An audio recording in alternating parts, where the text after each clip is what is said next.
As I said, There we go. Hello, Hey. Hello. internet. You're right. Hello, everybody. You're asking me or the chat? Well, I know how you are. Very much not all right, And, Sean. yeah, and I'm not saying that. I mean, yeah, it's not the answer I wanted, and it's not the answer. Oh, you, sorry, mate. It's not the answer you wanted sorry. either. Sorry, mate. Sorry about that. No, I mean for your sake, Dave. Sure. Yeah. You don't give a shit about me. Yeah. So last night we were sitting down just watching telly, and then the fucking mouse ran across the front room on the first floor flat. So we are. If at some point you hear screaming, then the mouse is back. But hopefully we'll get through this recording without any screaming. Without any screaming. I was thinking, Also, David go on. recording in a lounge could be a new Fly episode.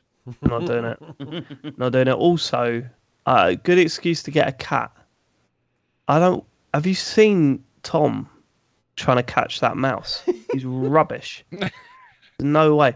And then shortly before recording, we had a phone call from the woman that used to live below Joe's mother, saying that there's water pissing down into her flat. Did she say So pissing? that's just what Love it, Joe she did. said. It's what Joe said. So but almost definitely not. So now that she's over there dealing with that, and we're gonna have to pay for a fucking plumber. So I'm not in a good mood. But watch this. Watch how this is a lesson on how to switch it on. Yeah. Game face. Watch and Show learn, everyone. Show business. This is great, how it 'cause, works. all the feedback we get from people that are like, it's really genuine. It's just four mates chatting. No, we're all actors, mate. We're All just bollocks. putting it I'm on with- fuming every week. James is actually enjoying it every week. I mean, he looks Yeah. dead. He looks like he's died. It does a bit. There he goes. Angela Lansbury's just died. Yeah, Oh. so someone in the chat said. Yeah.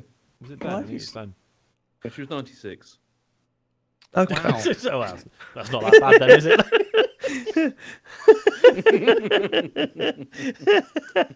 Just the natural way of things, isn't it? Thanks for breaking the news there, James. Sorry. I won't put it in the in What, in the fantasy news? zone. Yeah. Don't go in the news section. Well, this is the benefit. Everyone says all the news breaks on a Tuesday and we miss it, whereas now we can report that Angela Lansbury has died. Yeah. Aged Right. 86. I'll be honest. I don't know who that is. What? What she wrote? Yeah, Oh, Murder She Wrote. That's the one. Murder She Wrote. that's the one. Murder She Wrote. She sang herself. that. Yeah, she sang It's all herself. coming Yeah, back to me yeah, now. yeah. Fair Yeah. play. The whole album. Cool. It's all coming back. It's all coming. Should we That was one record? of hers as well. She sang a lot of songs. She did really good, Yeah, she's didn't she? What was that song? There was one song that one kid in my class used to always sing, and it was "I'm a man, not a boy, man, not a." Fuck, that was North and South. Yeah. It was, They yeah. had the show, didn't they? Yeah, and then there was this song that I used to sing to Chet all the time, and it used to make him cringe so much that he almost vomited every time I did it. Do you know what the song was? Cool. Rolling with the homies. Because what is it? Clueless. That's from. I don't remember. I think it's from Clueless. Rolling with the homies. He used to go, please never do that in front of me. Right, according to Blue Lou in the chat, we can reference the chat because we haven't started the show properly yet. Apparently, Lansbury was in Kingdom Hearts 2. Really? Wow. I don't know if I believe that. I hope it's What, true. singing So it is Murder relevant She to report Wrote? that then, James. Very relevant. All you gamers out there. Yeah, yeah. Oh shit, I haven't got R.I.P. the show notes up. I need to get that up, don't I? Don't worry about it. We'll just wing it. It's fine. Yeah, should I just make up the names that are in the full house? Is that... Right. Are we ready to do a podcast? Yeah. Absolutely. Yes. We better get on with it because this screen's got to be out in 8 hours' time. Oh yeah, that's true. All right, don't look at me. Looking at you. Look at my poorly child. Yeah, look at Sean Bell. I see Sean was saying that I should get docked wages for being half an hour late to the recording Now look. when he was 24 hours late to the recording. I thought of that when I was washing up. Okay, ready? Yeah. Everyone hit record. 3, 2, 1. Matt. Matt.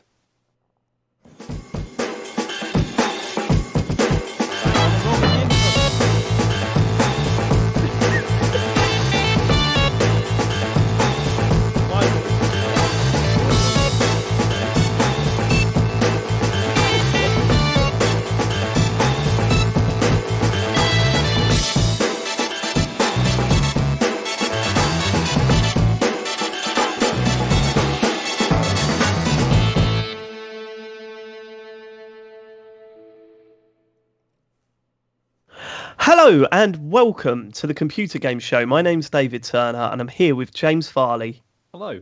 Sean Bell, Hello. and Matt Murray. Hello. If you would like to support the show, you can go to patreon.com/TCGS. And if you really want to support the show, if you really want to keep us going, you can go full Nels. And these people have done exactly that. The Patreon producers this month are Aaron Patrick, the QuickBooks chap, Simon Nelson, Jack Oven, Moomin Biscuit, Trans Rights to Human Rights, Dave Ernsberger, Colin Brown, Gasman, Rocketman76, Grey Dragon Claw, Fred Fenge, Smooth Monkey, Don Whiskerando, Colin Smith, Richard Sawyer, Jonathan Edwards, and Tom S. What a crew! What a crew we've got there. They've gone full Nels. You can do too. Patreon.com/TCGS. We've got a bonus show. We're going to be recording that this week, hopefully. Plenty to talk about. Plenty to discuss. You will get the behind the scenes chat and gossip about the Ant-Man episode of Marvel Calls, because that wasn't any old episode.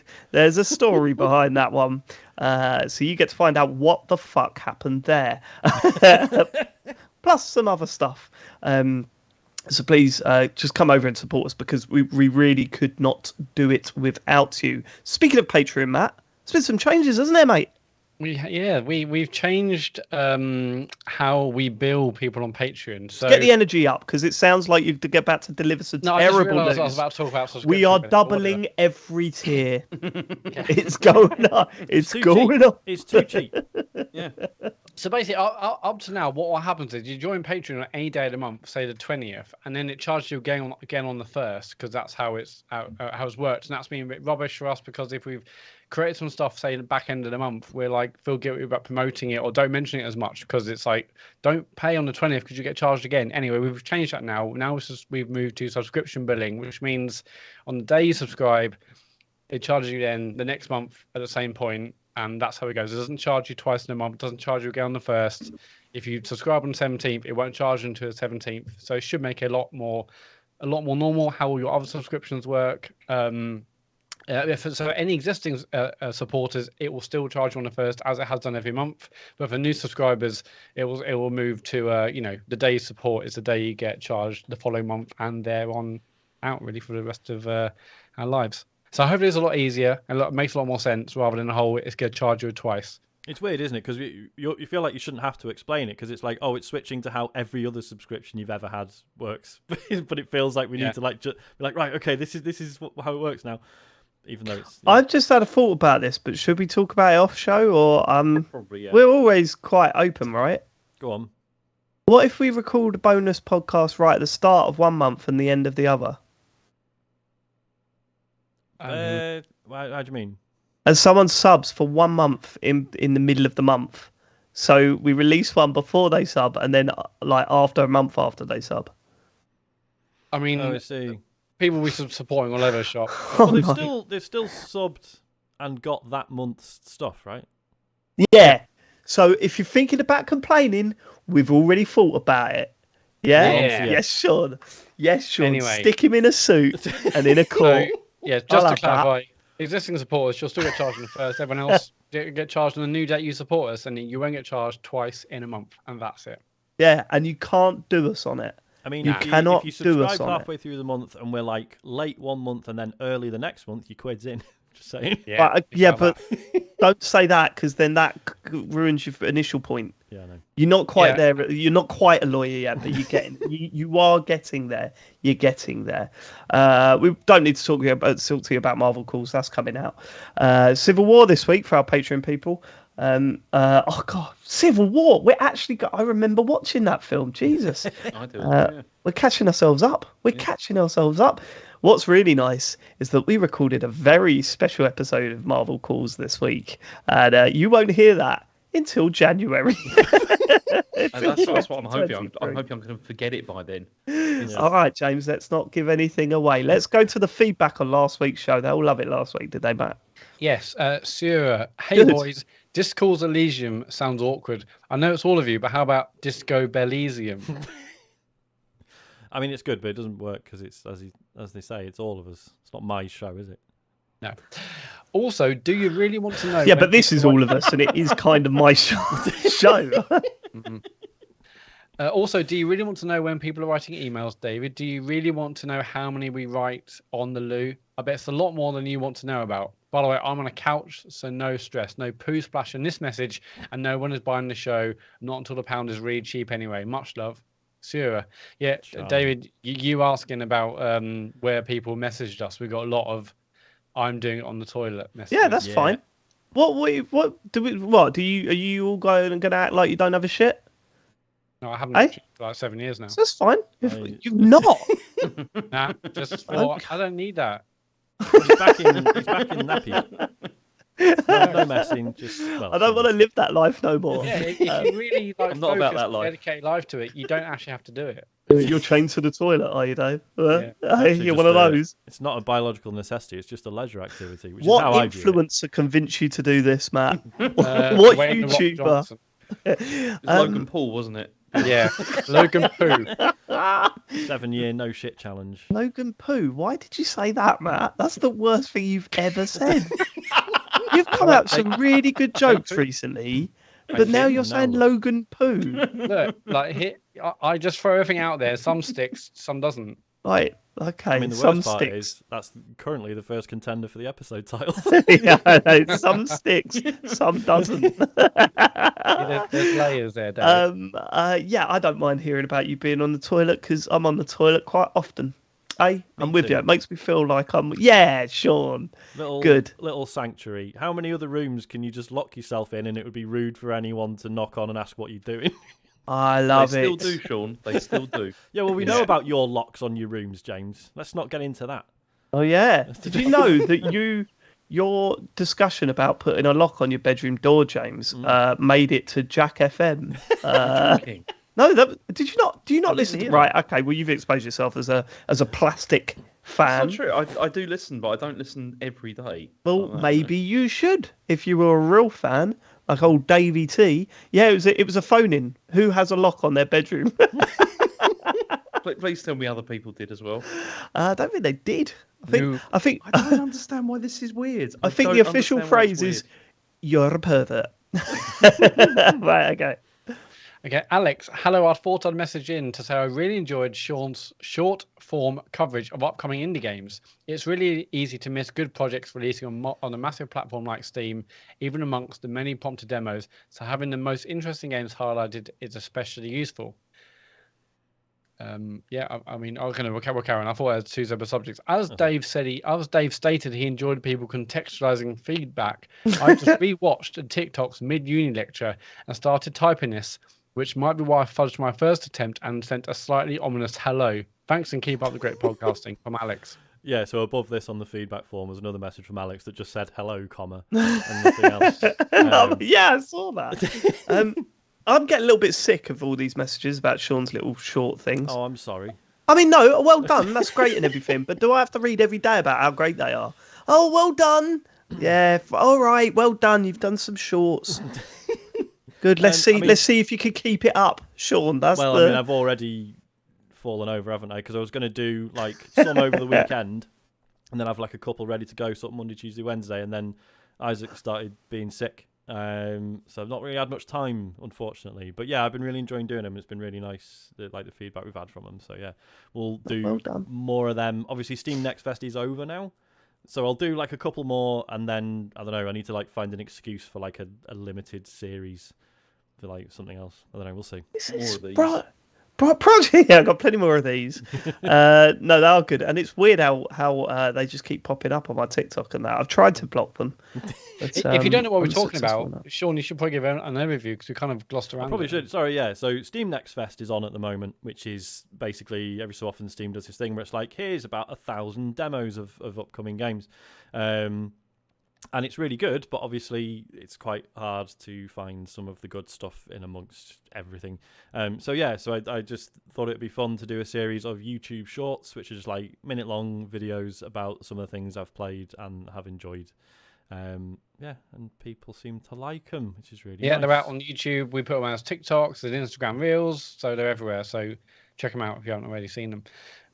Pietrick or Pietrick, it's probably Pietrick. Part 1. With this episode being recorded on Tuesday and released tomorrow, is Matt doing the edit? And if so, does he have to listen to the entire episode tonight after he just recorded it? Thank you for your hard work, written while doing the dishes. P.S. I just wrote, thank you for your hard work. And what? Wait, whoa! How do you write that when doing the dishes? That's a good point. You just sitting there just jabbing Yeah, away could've with wet dictated fingers, Could have dictated all it. slippy all over. I could have dictated it.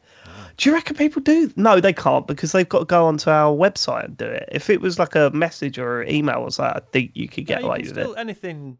I mean, but you still got to hit send and I stuff. don't know about iOS, but with Android, it's the keyboard that dictates if you can dictate. Yeah, no, same. But you've still got to click on the bit of the form, haven't you? Because we have got it on the form. Yeah, but you'll do some clicking, and then you'll start washing up and dripping. You could set all that up and then read aloud as you're doing the dishes.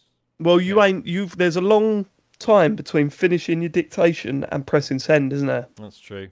Yeah. You'd be better off just waiting and doing it later, wouldn't you? You would. There's a part 2. I just wrote, thank you for your hard work, but what I meant was, please don't overdo it and take it easy if necessary, like when Matt did the edit and he was sick. I don't remember that. But that does sound when you were really ill. When you said I was after on you've the done floor, it, you laid down on the floor. And we said, please let us know if we could do it. Oh, I would never do that. It's like, why not? We've all edited before. We're all quite capable, Matt. Yeah. I mean, easier not to. No. Sean is tackling the edit tonight. Yeah, right. I see. Is that little dig at James there? It wasn't a dig. I was just saying what you said was technically untrue. And I did reiterate that by sarcastically saying, Yeah, Sean's You've done the this edit. week. You've done the edit. But yeah, it was because Isaac was poorly yesterday, so that's why I asked if we could move it. So it's my fault that it's like going to be a rushed edit. So if it sounds shit, apologies. But also... Look, I'm sure now that we know that Sean is editing the podcast, I'm sure it's going to sound absolutely fantastic. Yeah, putting that degree to use. I'm going to really. Can you fix that? I can't. I'm looking at it. It's just a solid line, like the width of the screen. I wouldn't edit that because it's a performative flourish. It's a joke. Exactly. Yeah, it's a joke, Matt. It's a. Have you heard of them? Gag man. Yeah. Logan Poo. Logan Poo. I guess I have. Right, Will, congratulations to Dave for hearing the words Embracer Group without saying he's never heard of them. I don't even remember hearing them. But you had to remind me what this was about. Because if I'd have heard Embracer Group, and I would have definitely said I've never heard of them. Definitely. Because I've already forgotten that you told me about them twice, apparently. But yeah, it's just lucky I didn't hear it on the podcast last week. I mean, in all fairness, the first time they came up, we were all like, oh yeah, like we've...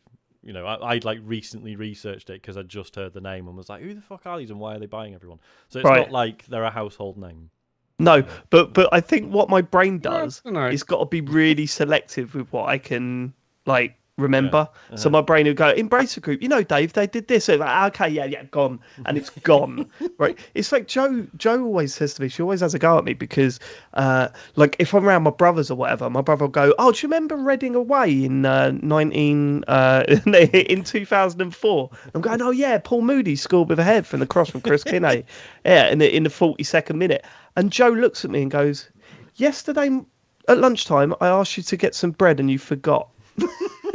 So why can you remember that and not this? So yeah, my brain is very selective with what I take on board. And the Embracer Group, it's not high up on that list, Sean. No, it's not a priority. It's not priority, mate. It's not priority. Next. Major PDD. Hi guys, Major PDD here. I wanted a message to say how awesome you guys are. I started episode 212 and was one of the lucky 100 plus that saw you guys at TCGS Con. I recently Nice. got back to episode 1 and while listening to episode 24, I realized that this was recorded in 2016 and that combination of 6 years and 321 episodes doesn't seem to feel like it computes. 6 years feels like a long time compared to 300 episodes, but you guys just keep going episode after episode, calls after calls, patron after patron. It makes me feel like being all soppy and saying a huge thank you from all of us TCGS fans. You rock, love your show and voices, and want to play every game you discuss. I have no idea what I'll listen to without your podcast. Everything else just doesn't cut it. Keep up the awesome work. Thank you, Major PDD. That's nice. I think we're like 6 months away from this being longer than Joypod. I think. Are we? Really? Yeah. Joypod started in 2006 and it ended in 24. Maybe 2013. It was 2013. It was definitely 2013. Yeah, maybe. So 6 years. So God. yeah, maybe we're past it. Maybe we are actually gone longer than Joypod. I know we've certainly done more episodes. Jesus. I was going to say, I think we surpassed Midnight Resistance's episode total 250 episodes ago. So not quite the same. No, really. How many episodes of I think Midnight I think Resistance? we did like just over 100, didn't we? I think Midnight Resistance. Oh wow. But, Okay. Yeah, Very, we very never. sporadic. The problem with Joypod is that we did series, so we never actually did like a total number of episodes or whatever. But I think it was, wow, that was a long time ago now, wasn't it? A long time ago. I mean, Harry's in year 4, and we quit Joypod because Harry was born. It's so weird. Ugh. Go on. Ryan Cobain, dear TCGS, hope you're all well. Just a quick thing, if I may. I was waiting for this message, actually.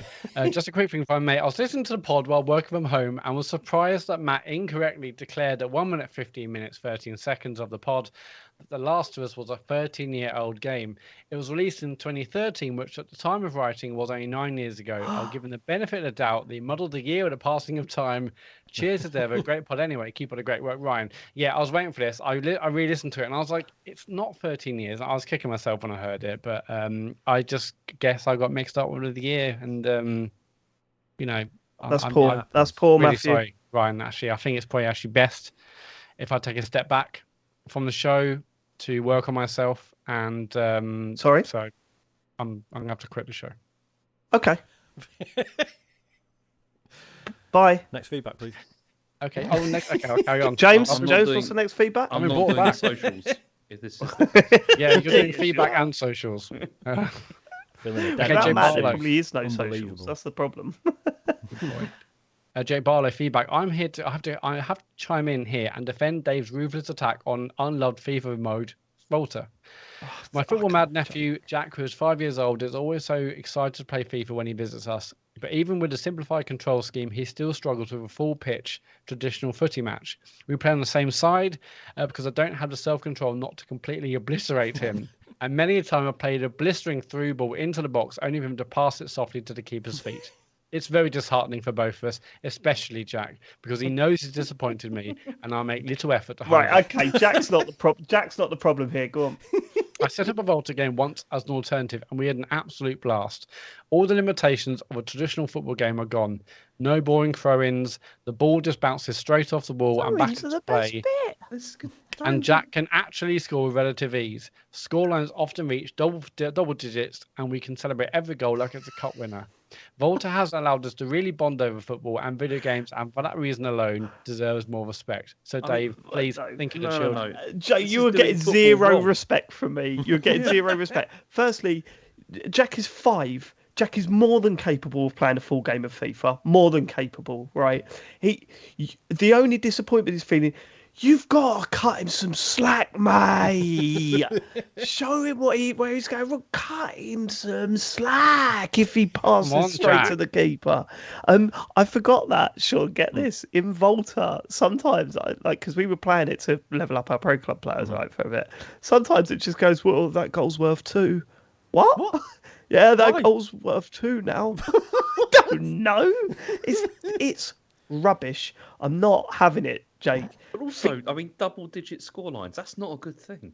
playing football. Yeah, just go and play. Yeah, but in street NBA football, it's Jam. different, isn't it? Yeah. Go and play NBA Jam if you want double digits. It's a good game. Yeah, it's all right. Did you read that about in NBA Jam about that coder that the story finally come out about how he fixed? So he had a favorite basketball team. I can't Google it, but he had a favorite basketball team. No, David, just make up a team now on the spot. The Chicago Plums. They were, and he hated the I don't know the New York shooters, and if they ever came against each other, he'd coded it that if the team that he hated shot on the buzzer, they would always miss. They would always miss on the buzzer, and he finally admitted it like a year ago, I think it was. Amazing. It's a brilliant article. It's really, really good. And what's great about that is like it'd be too obvious if it was like, oh well, I'll just make sure they can never win against my team. Exactly. But it's it's just that little minor thing that he's coded in. But yeah, Google it. It's a good story. But no, Jack, you deserve better. It's a shame, really. Yeah. So maybe Jake, you think of the children. What about that? Hang on, I've got a question though, David. What about what that? Do you think though? What's worse though, Volta or Mario Strikers? Oh, it's a good question. Yeah. I would say Volta's worse than Mario Strikers. Really? Yeah. Wow. Yeah. It makes more sense as a game. Like there is actual tactics involved in Mario Strikers, and also it's now got that shot of Shy Guy looking absolutely like defeated. Have you seen that? No. You've not seen the oh god, I've got to show you that. It's this. So if you lose or if you get scored against and you've got Shy Guy in your team, the cutscene is him standing in the middle of the pitch with one of those really long shadows of him. Oh my god! And he's just like staring into space. It's so good. So that gets a point above. Yeah, but Volta can have silly beards and funny outfits. Also, get this right. If you're playing Mario Strikers, that's all that's on that game. Okay, fair enough. But if you're playing Volta, you've got FIFA on it. So, all right, FIFA's rubbish, but it's better than Volta, isn't it? Yeah, no, it is. Yeah, and I'm still Thank upset you. with the share menu of that. We do have to share it. Another FIFA message actually. Luke Summerhays. All right, lads, I'd actually be bang up for hearing more FIFA chat. I bought the first FIFA on Switch, and that'll do me until I stop using that machine. I only play it every now and then, so I can fire up an England or Spurs game that went poorly in real life to get a better result. Nonetheless, I'd much rather you talk in detail about a game you're genuinely into than hear you dip into the big releases I'm hearing about everywhere else. I want those rants about how the game's broken. I want a deep dive into the history of PES versus FIFA. I want real geeky football anecdotes. Anyway, don't listen to me. But also don't listen to any other tosser complaining that you talked about FIFA instead of some JRPG or whatever. Yes, Luke. P.S. I will save the pod to listen to on a long walk, and so I'm currently at a park near my place. There's a historical battlefield. It's nice. Well, thank you for that bit at the end, Luke. Yeah, I appreciate that, Luke. No, thanks for that. And also, I should point out that the long-time friend of the show, ex-member of TCGS, John Denton, has started a FIFA channel. And it's was it JDFC? If you search that on YouTube or John Denton's football channel, he's doing like a career mode on there with highlights and stuff. So yeah, definitely subscribe to that. Like and subscribe. Not that he needs our help, but you know, no, absolutely does not need help. Anyway. It's, you might have missed John it. Denton in your life, yeah. You may have missed it. For feedback, go to tcgs.co/dear TCGS. Leave your feedback. I mean, I guess I wasn't going to talk about FIFA this week, Matt, but then maybe we do talk a little bit about our pro club situation at the moment because we are on fire, my friend. We are climbing leagues. Absolutely killing it. Climbing the leagues. James, I don't suppose our rise in pro club leagues is in your news, is it? No. Should be. Not been reported on. Well, you've embarrassed yourself, James. Maybe in the fantasy zone. Not on GamesIndustry.biz or Eurogamer, so it's okay. Okay. I mean, the first bit of news. I mean, we all saw the Mario trailer last week, so that happened, and we discussed that on this pod, shouldn't we? It looks fantastic. Yeah, we did a reaction to it. I think generally we all liked it. There's a few things I've got to say. Did anyone rewatch the whole Nintendo Direct? No, not from the beginning. Okay. we totally ripped into Chris Pratt's bit at the start. You know, his little thing. And it was a bit rubbish, but it makes so much sense when you know what's coming. Like, you could see what he's trying to do. He's basically taking the piss out of Jack Black and saying, like, Jack Black is a big scene stealer and he's who I'm up against in the movie, just like Mario's up against his, you know, arch nemesis and all that. That's what he was trying to do. But because we didn't know Jack Black was coming next, the preamble made no sense. It just looked like he was forgetting what he was trying to say, or he was drunk or whatever. Yeah, it looked like he was pissed. I mean, it really did. Either that, or he genuinely just doesn't care. Or he just didn't care. Yeah. I mean, it was weird that his background was all blurred out. And the more when I watched it again, I think Nintendo might have blurred it out. I don't think he blurred it out when he Skyped in, because I think he must have had stuff on his shelves that weren't supposed to be there. Well, it could be references to, I don't know, any stuff that he's done before that maybe he's not allowed to, like Nintendo didn't want on their thing.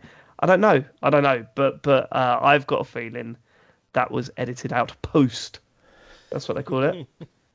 Well, either way, some people aren't happy, obviously, with Mario's voice being Chris Pratt.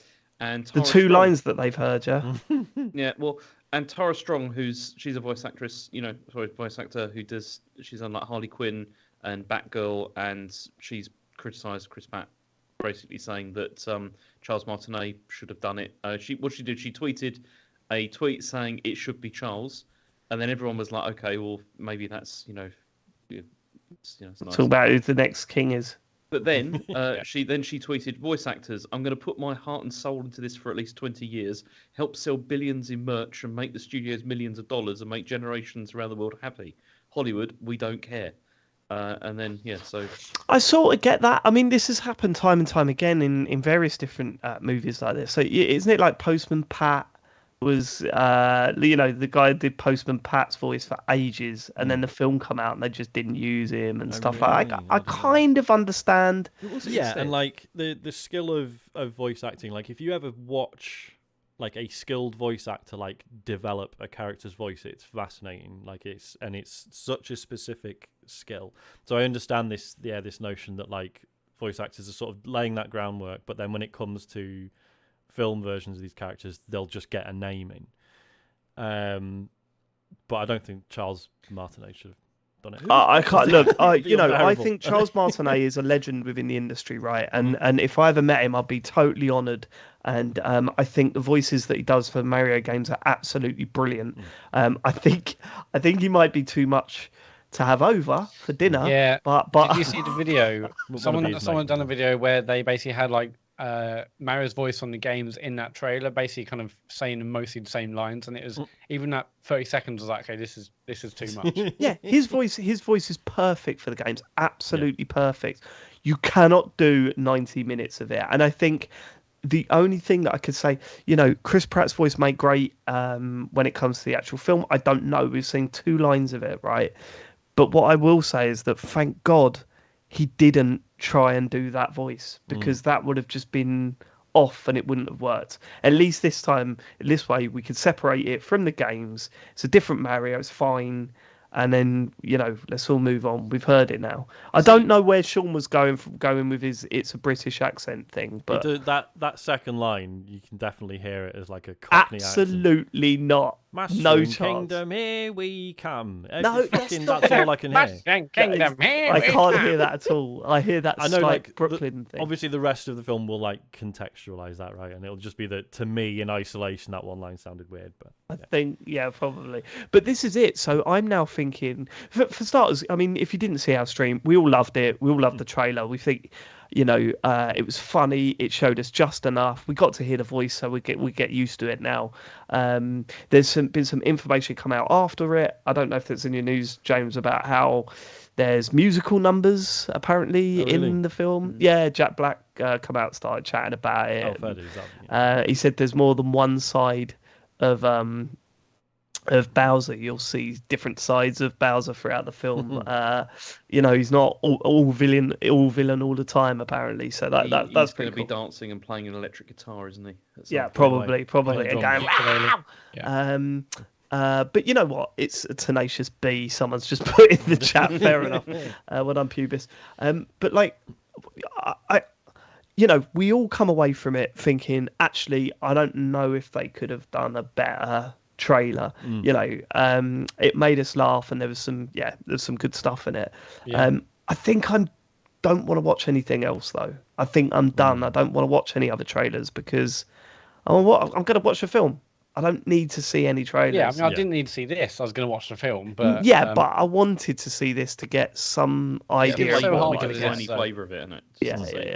Yeah. It's so hard to resist next. Also, I don't know if you noticed, but Eurogamer were outrageous after the trailer come out. Talk about clickbait, and I suppose it's fair clickbait, but doing things like freezing the animation of Mario in the worst possible to make him look the worst he could look, and tweeting a photo with a link to the article about the film and stuff, and some of the stuff they were saying about the film afterwards, it was all like based around negativity, hoping that it stirs up and people click on it. I thought, I can't work out if they're doing a fucking terrible job or a really good one. But their tweets were well. I rewatched as Harry would say, sus.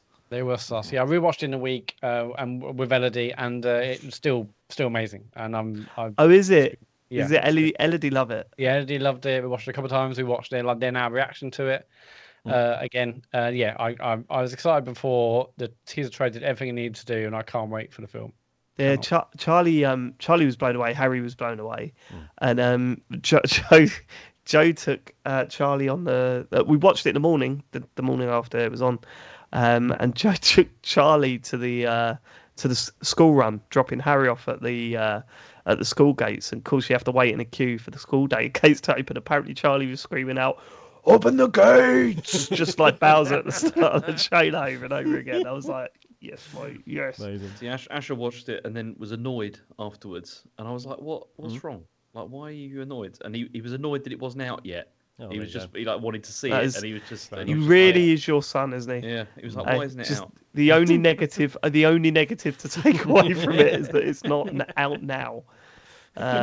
Yeah, no, we're all super pumped for that. It's gonna be good next year watching that. I tell you. And our full reactions on our YouTube channel. Just search for it on there. Yeah, I think one take that I found weird, and I saw this from a few people, basically saying like, well, it doesn't matter what Mario sounds like because he's not like in the games. He's just the guy who jumps. All the interesting characters are the other people.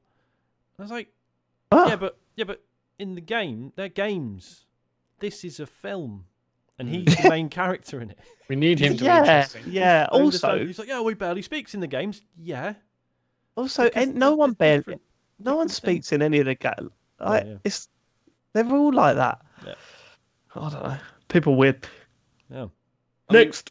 In other voice acting news, so the Bayonetta's voice is also changing, because Jennifer Hale is going to do it for the third game. Oh, right. And previously it was Helena Taylor, but it's no longer. And apparently this was because of overlapping circumstances with schedules. It wasn't because they were trying to sort of change it up. But I mean, Jennifer Hale's done loads of stuff. She was Commander Shepard in Mass Effect. I was going to say, she's huge. She was also, Bastila in Knights of the Old Republic, which was that was brilliant. But then, so Yasuki Miyata has talked about this and said, we changed it. There was just, as I said, overlapping circumstances. But he says that he feels that she's a good match for the character, and he said that he hopes fans will like it. I mean, they're probably not going to, are they? For probably not. Reasons. I don't know. I hate fans. They're on the I worst. don't really have it. Like, it is a shame.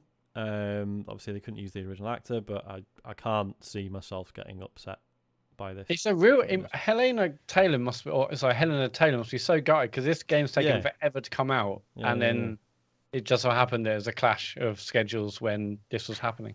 So I'm really curious as to how this game's going to work out, because 2 was so good. Like, it was such a good game, and it just, I don't know. I nearly bought that today. Still Really? £40 though. Yeah. Yeah, it's expensive. It's very good though.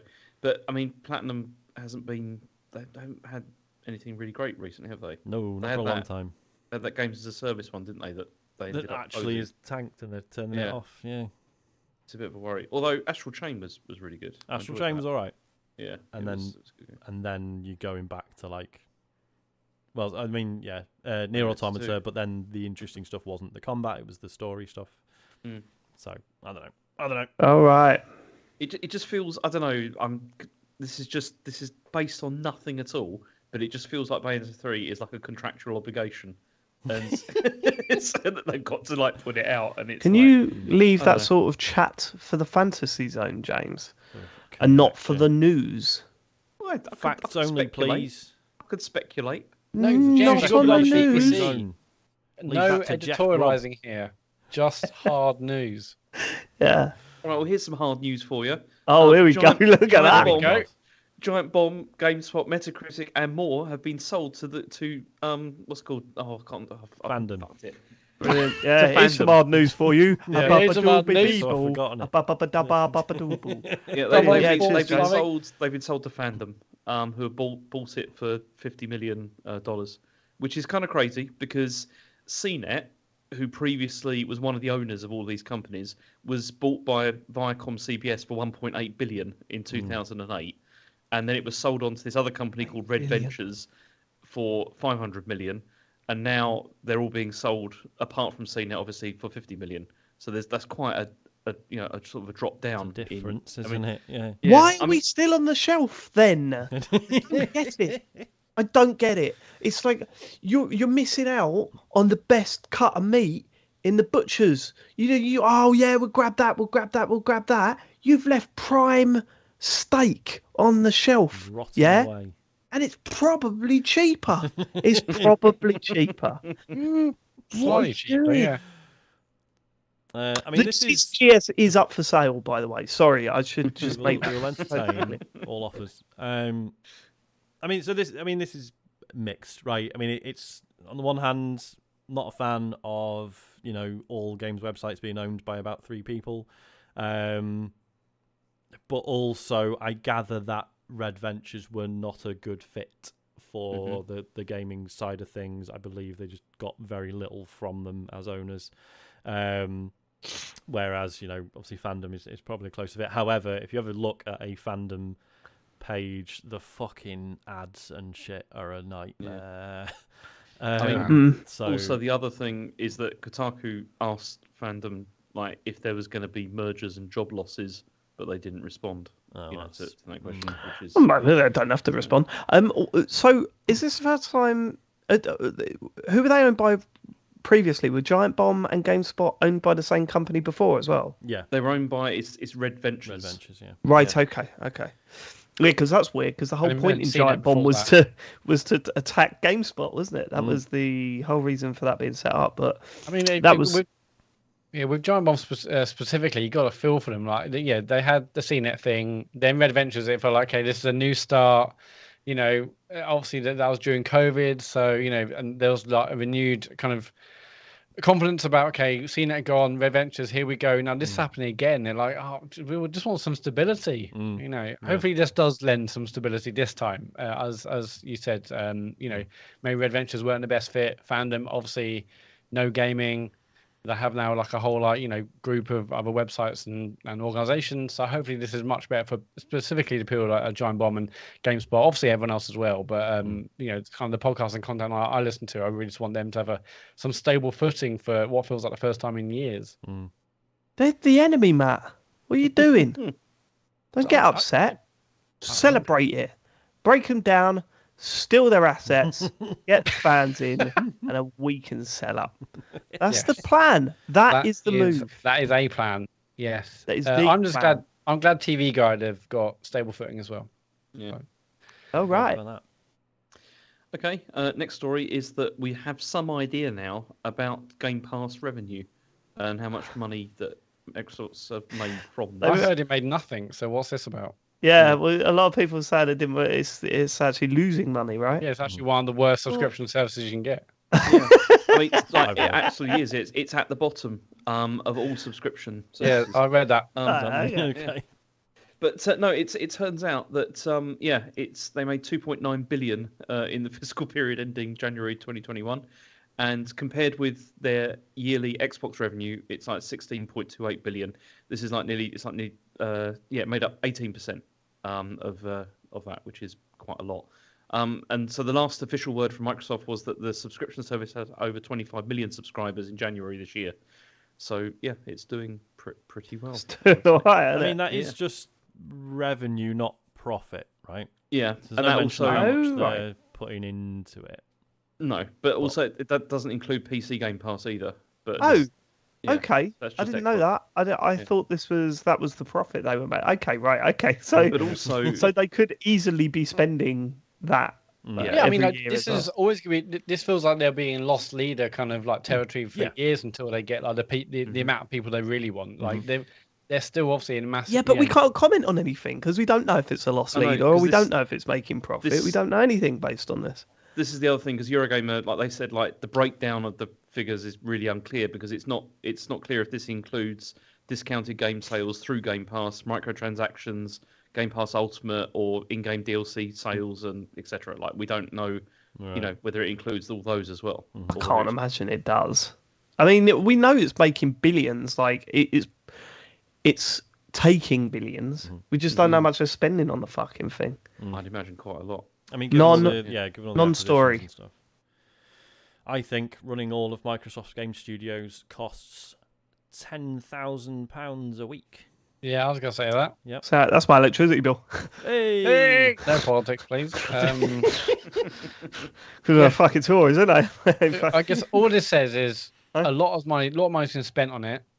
I mean, a profit. I don't know if we're gonna get that. Maybe ever.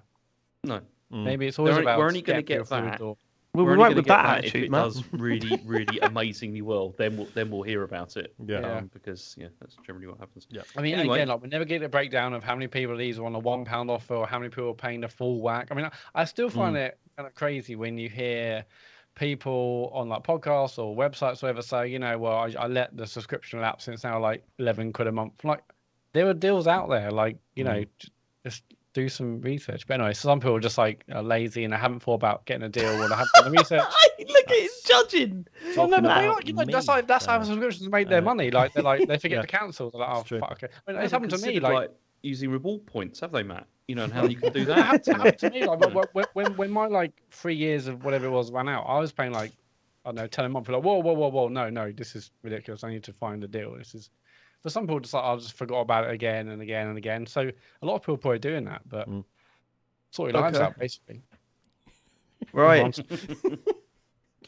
Okay, next story is that CD Projekt Red had a whole load of things that they've did. announced that are happening. There's lots. So there's a new Cyberpunk game coming, which is a full sequel, which is currently... This is what I hate about this, right? Every single thing they've got has got like a code name. Like it makes it cool or something. I don't know why they've got code names, but it's... it's. I'm gonna might have to start doing that, you know. Like if we think of doing a new podcast, we need to like have a code name for it. Yeah. All right. What do you think about a new podcast for? What's this about? I don't know, like just call it like Project Zeus or something like that, you know. And just like say that's what it is.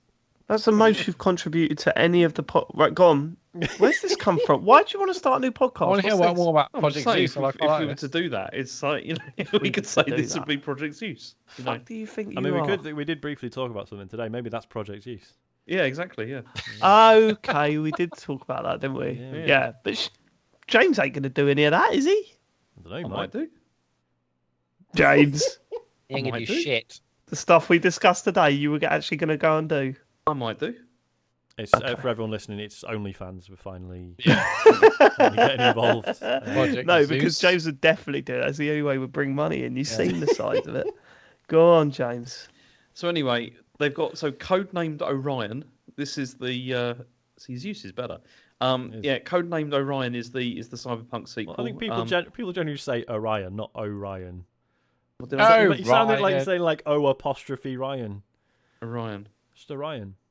Orion. Orion. Orion. And I'll do this Orion. again. It's Oh, Ryan. Orion. Orion. Yep. Orion. Yeah. Okay, so it's codenamed Orion. Logan Poo. But also, there was no mention at all of the multiplayer Cyberpunk game, because you know before there was going to be one, but there's no mention of that. But apparently, CD Projekt have said that multiplayer is going to be part of all of their most of their single player games going forward. So maybe it's getting folded into that. I don't know.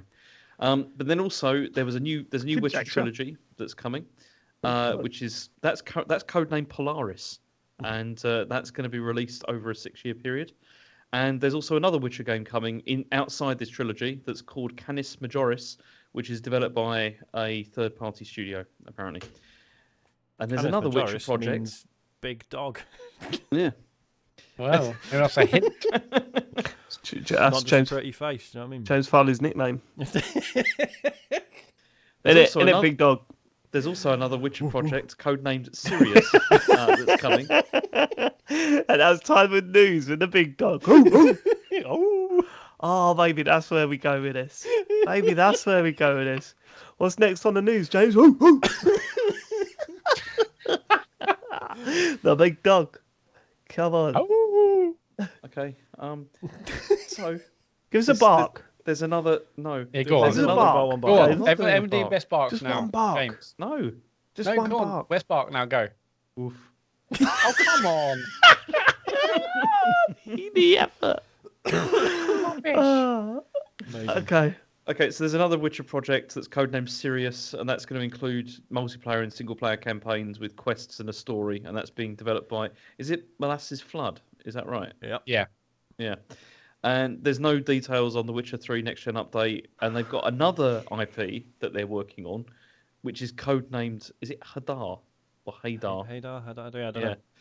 And that's being worked on... Hey, da. Yeah. Hey, That's being da. developed, from scratch by CG Projekt Red, and there's no details about that yet. I mean, but yeah, is anyone looking at all this and thinking, like, no, guys, you need to do a bit less? yes, After definitely. the yeah. way Cyberpunk went. Yeah. I Nah. don't know, is this not a bit Obviously Although- more. much? Bring out more. Bring out a Cyberpunk- football game. Start working on a new FIFA. No one else is doing Do one. that alongside it as well. Cyberpunk is currently the 4th most popular game on the Steam Deck. Yeah, Sean. Very strange how it's had this sort of resurgence, isn't it? Yeah, didn't they announce that they It's- they sold like fixed a lot 4 of million stuff, copies? it's not bad. Well, it's Well, not it's mad. not strange. It's obviously linked to the anime. Yeah, the anime, Pretty which good. is pretty good. By the way, I've only seen a few episodes, but I'm enjoying it. Yeah, I mean it's nice. Like I've seen a bit too much like people being like, oh right, finally everyone agrees with me that Cyberpunk was really good actually, and it's like no, it was a lot worse. Yeah, It yeah, has yeah. Of course, improved. yeah. It's James, not did the you same you thing. finished it? Didn't you? I did, yeah. Yeah. I enjoyed it. I had a Does great it time get with less annoying with the Keanu Reeves stuff? Because Yes. that's Oh really? I I thought think I got that's- worse if anything. Well, I mean, Really? I didn't mind it, but I thought there was more of it. Oh my god! I got to the point where I was like, I was walking down the street and it was like he was there. Hey man, I don't. Can I say something bad? I don't think I guess- like him, Sean. Don't like Keanu Aw, Reeves? what? You not seen John Wick? I don't think I've not seen John Wick, and maybe I Ah, there need you to. go. to You should get see You've John not seen Wick him back in. eating a sandwich on a bench? But yeah, but I just not like okay, he's probably a nice guy or whatever. But when I see him in films now, I'm just like, oh my god, there's nothing here for me. You've not seen the Matrix 4? No. Do you know? I still haven't, and I gather No, it's not good. You see it. Yeah.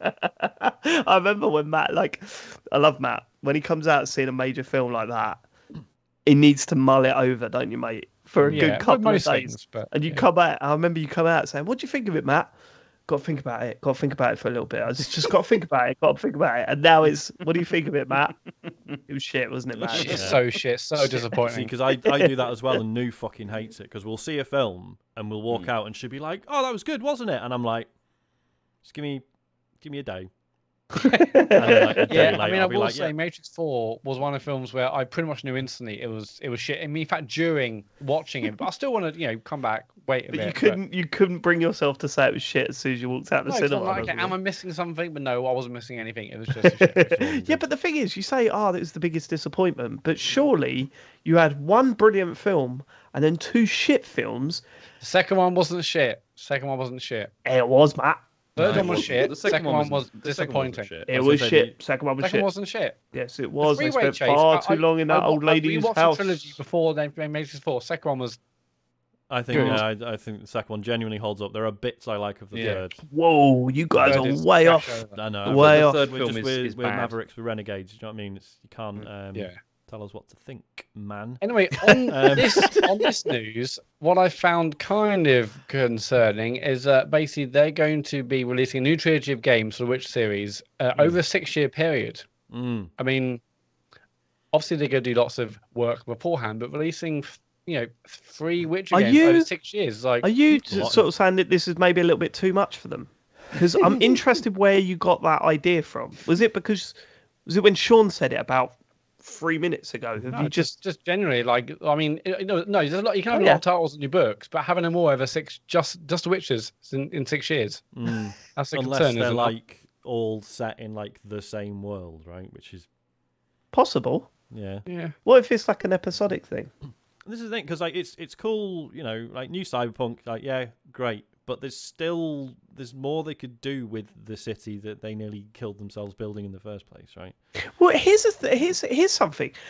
I'm surprised that not more games have done like a single player RPG like The Witcher 3, but you're just constantly buying new stories within that place, and like it's kind of what The Witcher 3 did initially, right? Because there was like 2 or 3 extra DLC packs. So there was 2 major expansions. One I think was still mostly set in the same place. Maybe someone's going to shout at me, but then the second one was huge. That was like it's a whole other like country that you're in, basically. So yeah, perhaps they could have done more with the existing map. It's like what we always wanted, kind of with GTA 4, how they released those like add-ons for that, which was like reasonably substantial, sort of, extra content, and it was brilliant. Like a lot of that stuff, it was Ballad of Gay Tony was really good, and The Lost of the Damned was great. Yeah, but I think I've said before, like those were really cool because you would start Lost and Damned and be like, oh, this area that I've just sort of driven through as Nico Bellic is someone's home.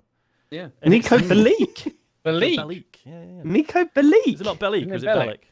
Isn't it Bellic? Bellic. He's not French. I don't know, but Nico Bellic. I'll be honest with you, I like the flurry. I'm not taking a piss. I like the flurry. Nico Bellic. I'm going to change my surname. The Bouquet residence. Yeah, go on. The Bellic residence. do say that a lot. Go on.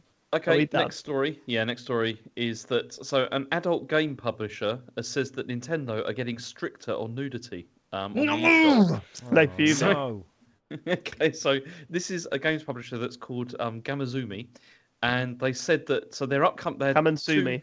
They had 2 upcoming games that they were trying to get released. One's called Hot Tentacle Shoot, and the other one's called Elves Christmas Hentai Puzzle. That's less subtle, isn't it?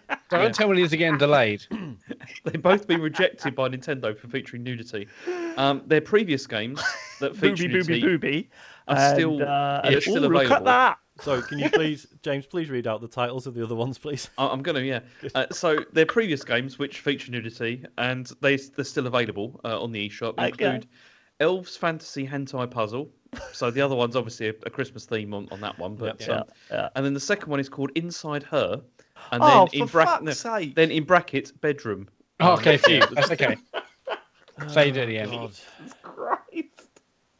So it's like I'm waiting for them to go CEO of the company, 18-year-old such and such. Do you know what I mean? Like, this is mad.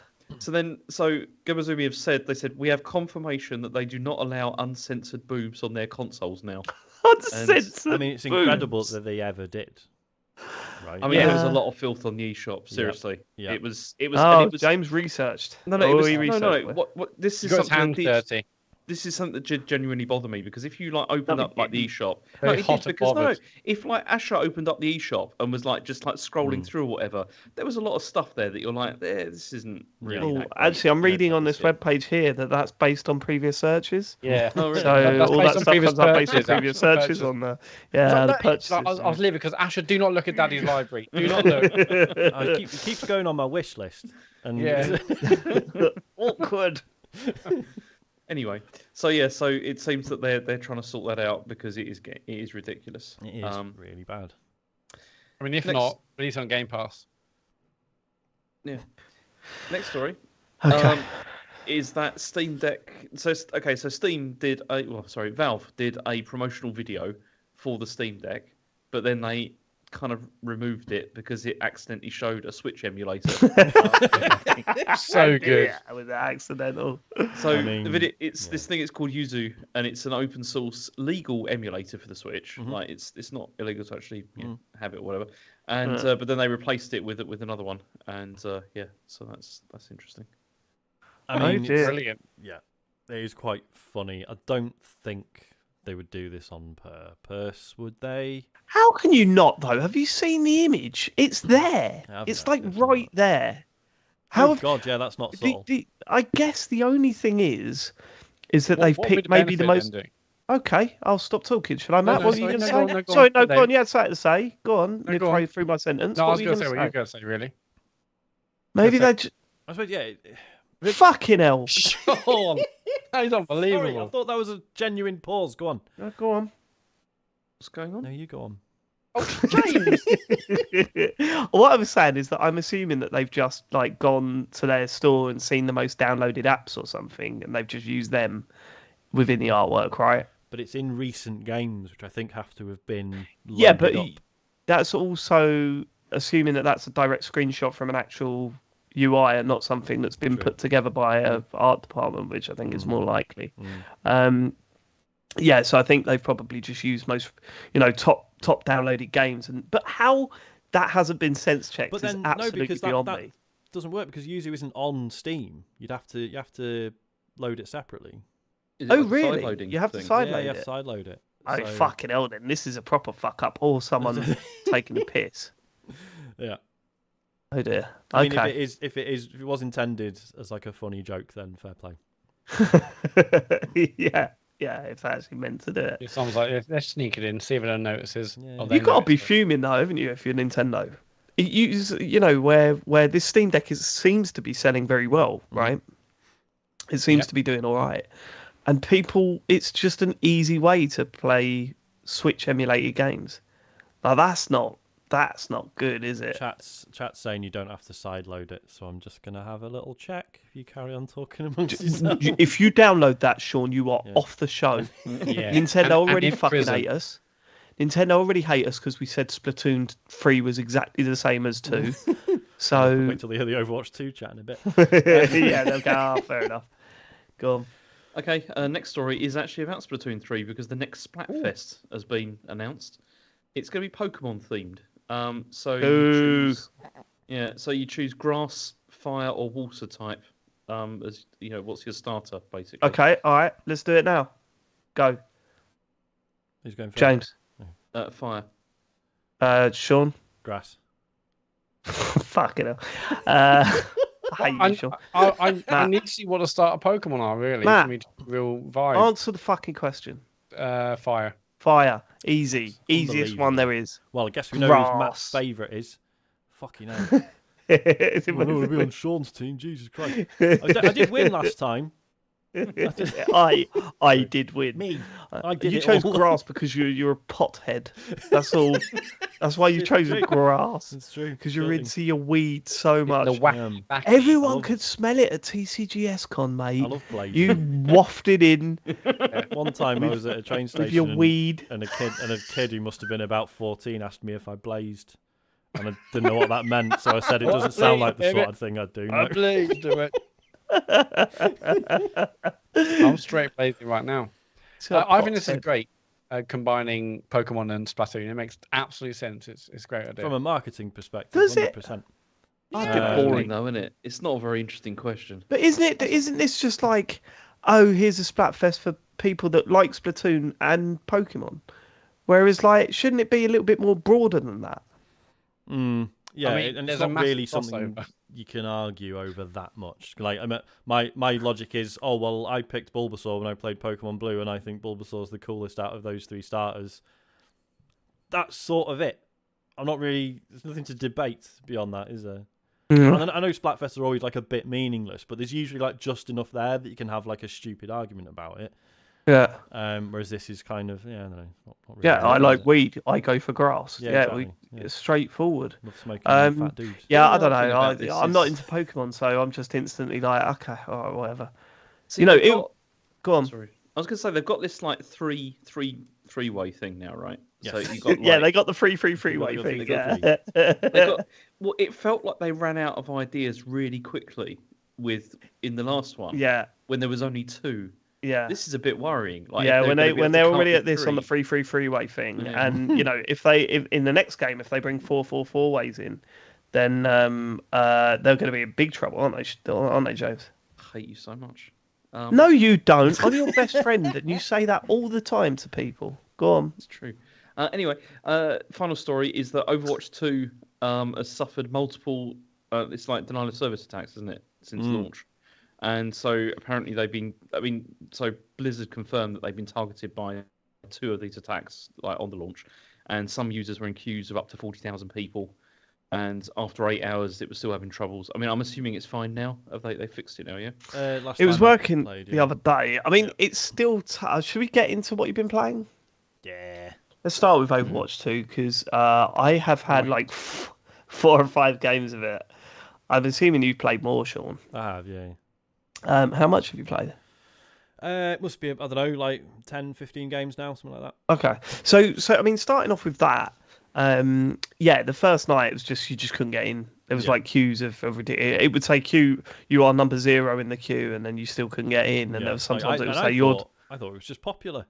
Yeah. No, they were getting hammered by attacks, which sucks, obviously. Because why? What was the reason for that? I mean, I know that this game has been soured by some stuff, right? Well, it's obviously all the Activision Blizzard stuff, and certain key personnel who specifically worked on Overwatch were outed as part of the the whole abuse scandal. Yeah. And I know certainly a number of them are not working on it anymore. I don't know what the full situation is. There was obviously one of the characters' names had to be changed because he was named after. Oh, that's right. Yeah. Users. So there was that. I gather that for whatever reason, Overwatch is known for having a particularly toxic fan base. I don't really get why that Overwatch was massive, right? Like it was huge at one point, and then it felt like it didn't completely drop off the cliff, but it certainly. I mean, the buzz about it reduced quite significantly. I mean, obviously they stopped adding stuff because they were working on Overwatch 2, and we'll get on to that. Right. So I think it was just a case of like anyone who wanted to, who'd maybe played Overwatch back in the day. And so this is a situation I found myself in. Like a year ago, I was like, yeah, do you know what? I really like playing Overwatch. Maybe I'll play Overwatch again. But it was just like, well, sequel's out, not too far away. So I'll just wait and then I'll jump back in then. What is the thing with Overwatch 2? And this is not me being a dick. It is a patch. So it's not even. What? I mean, that. It's unbelievable, James. Like, it's unbelievable. Now, can I tell you my history with Overwatch? When the game come out, I fucking loved it. And I think I played it solidly for 2 months. And then the cracks started to appear for me. In terms of the gameplay, it felt that I was very suspicious by how many times. I'm not saying it was cheating anything, right? But I felt very suspicious by how many times you were winning by like half a second. It was a last minute claim of victory and all that sort of stuff. And eventually I was thinking, I'm not actually moving towards anything. I'm not progressing. Yeah. I'm not unlocking stuff. I'm just playing the same game modes over and over again. And eventually my mates moved on to something else, and there was nothing to draw us back in, right? I booted this up, got into my first game and went, this is the map. I've done this map a million times already, all the way back then, with the same character, surrounded by the same characters, and I'm doing the same thing. Like, why is this number 2? It looks exactly the same as well. Hang on, it's the same maps. Apparently, So basically, it's so all I'd heard beforehand was that like, oh yeah, Overwatch 1 is shutting down day before, day after Overwatch 2 launches. What I didn't realise is that because it is literally replacing Overwatch 1. If you have Overwatch 1 installed on your console, it will update. Congratulations, you've got Overwatch 2. Yeah. Right? It's really funny because I looked at mine on the first night when I didn't get in. I was just on the menu screen. You guys were playing. I was like, oh, I'll join you. And I looked and I was like, and it says they're playing Overwatch. Like what is Overwatch kind of Founders Edition or whatever. I was like, Oh, what? Origins Edition, yeah. Origins, yeah. but on mine, I'm playing Overwatch 2. So what are they doing, and what am I doing wrong? But it's only because basically things Same have game. switched over. It also on Overwatch 2, it says I played for like 6 hours. And I've got like achievements and all sorts because it literally has just replaced the stuff I'd done in Overwatch 1. Yeah. And like, there are upsides to this. Like you can, so like I played the original Overwatch on PS4. I've now merged my accounts. I've got everything I had in Overwatch 1. I've got it in Overwatch 2. It's all moved across. But again, that is partly because it's the same game. Hang on, when you say same game, you mean it really is the same game? Yeah. Is that there must be some new content as well? There's though, new right? stuff. Obviously, there's new stuff. So there's a ton of characters that are new to me. A lot of them are just ones that were added later on in the original Overwatch. I believe there are some that are new to Overwatch 2. There are new maps as well. I think there's 6 new maps, and they're adding another 2 quite soon. Right. But same as Dave, like I played like 4 or 5 matches, and I was like, these are all the old maps. Where the fuck are the new maps? So also, In the 5 matches that I played, 3 of them were that the one where you walk the payload up the street. Yeah. 3 of them were that, which is like I was doing that all the time in the first one. Like I was like, what am I doing? Yeah. So also, this has gone free to play though, right? Well, this is it. And this is what it's all about, is that basically Overwatch has gone free to play and they've badged it as Overwatch 2. Yes. And I'm not saying it's like the wrong thing for the game. I'm not saying the game's bad. It's not. Like I've really enjoyed having the excuse to go back. It's just another case in this weird sort of, when is a game a series and when is it just a platform that gets updated? And obviously we were critical of like Splatoon 3 when that came out. Like, should that have been a sequel? Could it have been a series of updates? This feels even more familiar than Splatoon 3 did to Splatoon 2. But the difference is the difference there is that this is free to download and play, whereas Splatoon 3 was like a £50 game or whatever. We've had an easy ride of it because we owned the previous Overwatch. Like, if you're a completely new player and you start Overwatch 2, you have to spend ages unlocking all the characters. Whereas that's the thing. I was because now it's free to play. I was thinking maybe I will give it a try because I've never played Overwatch ever. Yeah. And so, but then if this is going to take a significant amount of time. Everyone seems to hate that decision. They've sort of argued that it's like, oh, it's not about trying to nickel and dime you for extra content. It's just that we think that starting, you loading up the game for the first time and being like, oh shit, there's like 30 characters or whatever, will be too much for you to choose from. Kind of, but you shouldn't have to take like dozens of hours to unlock them all, or however long it takes. Can I pay money to avoid doing that? Probably. I assume so, which makes sense, right? I mean, not everything's just free and you just get to pay it, I guess. And but it is a good game. It's still, I've always said like Overwatch is really good because it's a competitive shooter where there are characters who are good for people who are not as good as at competitive shooters as other people. So I don't have that issue of just being like, oh fucking hell, they're all fucking teenagers who just play this all the time, because I can play as Zenyatta or whatever, who are like, he's a pretty good character if you're not like, if you don't have a teenager's reactions or skills. So it just sounds like I really hate teenagers. I mean, I do, but that's not the point. Anti-teen. So I do really like it. I've enjoyed going back to it. I gather that there are like loads of changes under the hood. There are sort of changes to the UI. The engine has apparently had a refresh. And ultimately like I always felt the original was like a masterclass in like informing you what is going on in this really fast-paced team-based action game.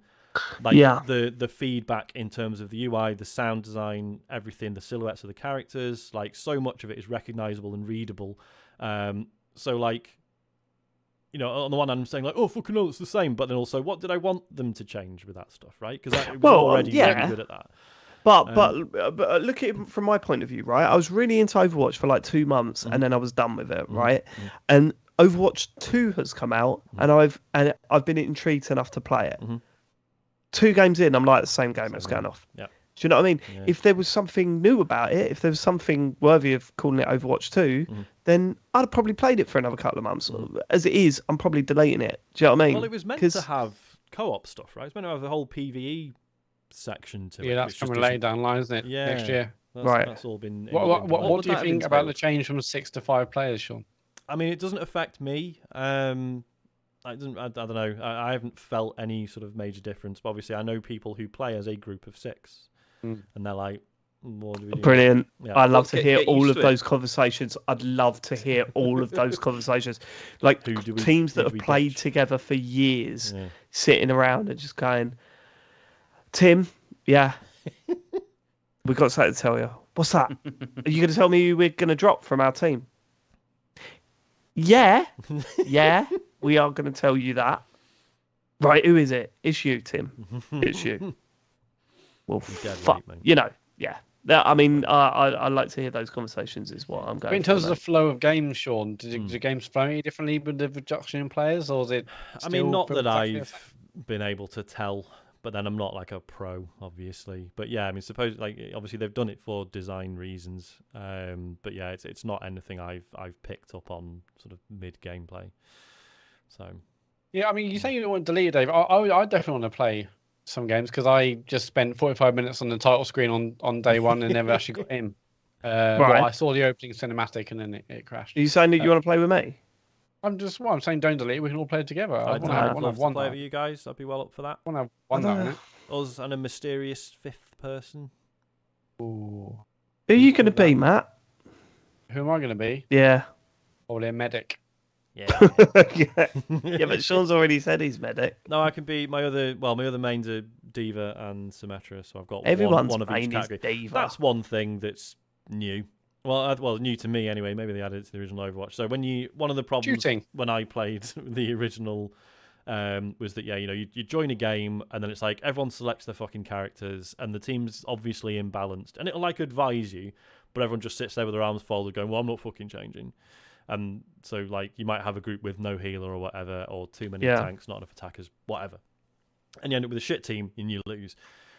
What this has is there's a queuing system where it's like, so you don't pick your character beforehand, but you choose which role you want to play, so attack, defense, or support. And there might be, so if there's, like, not enough support players, it'll be like, there's an XP boost for being support. And then that's good. So there is an incentive to be a role you may or originally want to be. Okay, that's good. Yeah. So then, so like I'll click support, and then when we actually get into the character selection thing, I can only pick from the support characters. So it ensures there's a balanced team. That's that's a good idea. Oh no, now Ben in the chat saying that's been in it for ages, so never mind.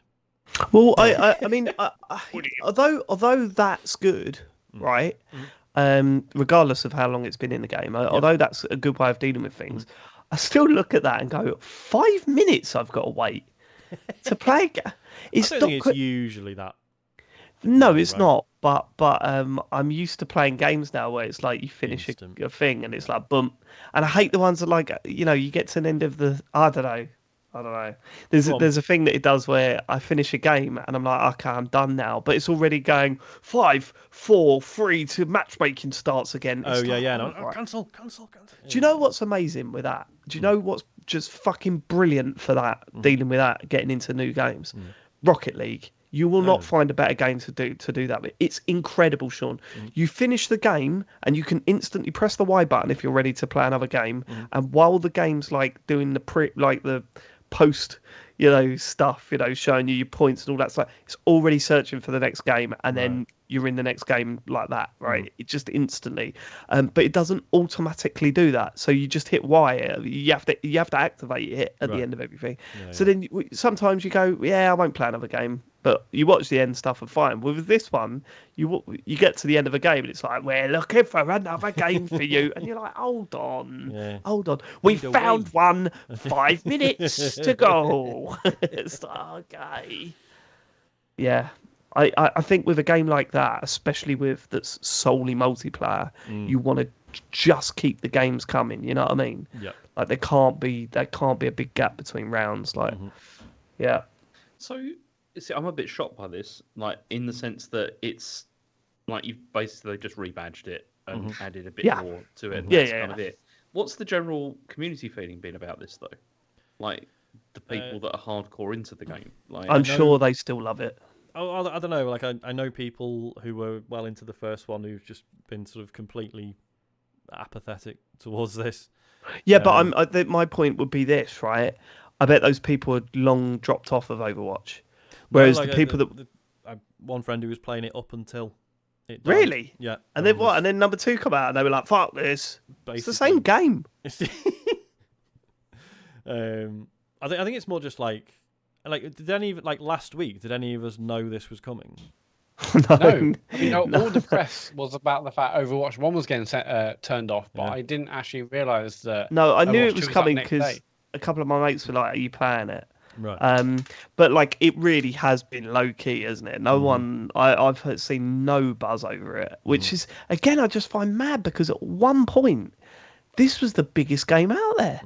Overwatch was massive. Knocked out Titanfall 2 in our game. Great game, actually. Yeah, it's really good. I just remembered that. You're starting your you're doing your jokes now, are you, Sean? Yeah, within the I mean, I guess, in terms of online shooters, this kind of game fell out of vogue. We had like Battle Royale Vogue, game, and that's what people were excited to play. The Fortnites and PUBGs and stuff. The hero shooters took a back seat to Fortnite, didn't took a they? massive back seat. So, but yeah, I still would have thought the sequel to Overwatch would have come with a much bigger bang. I guess. I don't know. It's not a sequel. I think people aren't idiots. They'll play it for 5 minutes and realise it's not a sequel. But if they enjoyed the first one, what's the surely it's more of the same, please. Yeah, but it's more of the same of a game that's been out for yeah, exactly 5 years. We've already played it. Yeah, mad. People. Don't get me wrong. Like again, like I said, if you guys want to have an evening on it, I'm well up for that. It is good. I do really like it. Alright. It's just yeah. It's alright. If they'd called it, because bearing in mind like the original, was like Overwatch Origins Edition. If this was just like Overwatch Free Edition, Project Use, I'd be like, all right, okay, it's just like a continuation of. Whereas, I mean, and it's silly really, but yeah, just calling it Overwatch 2 carries all this weight that it doesn't. Don't give it a number. Don't give it a number. Right, that's Overwatch. That's Overwatch. Matt, you've Overwatch 2 actually. Let's get the FIFA 23 chat out of the way. You've played this for more than the previous 2 FIFAs put together, I think. I played this for 22 and a half hours. I played FIFA 21 for 21 and a half hours. So I don't know if you have. Yeah, I mean, we are buzzing at the moment because things are starting to come together for our pro clubs team, and when that happens, there's nothing better. We played. You played last night without me.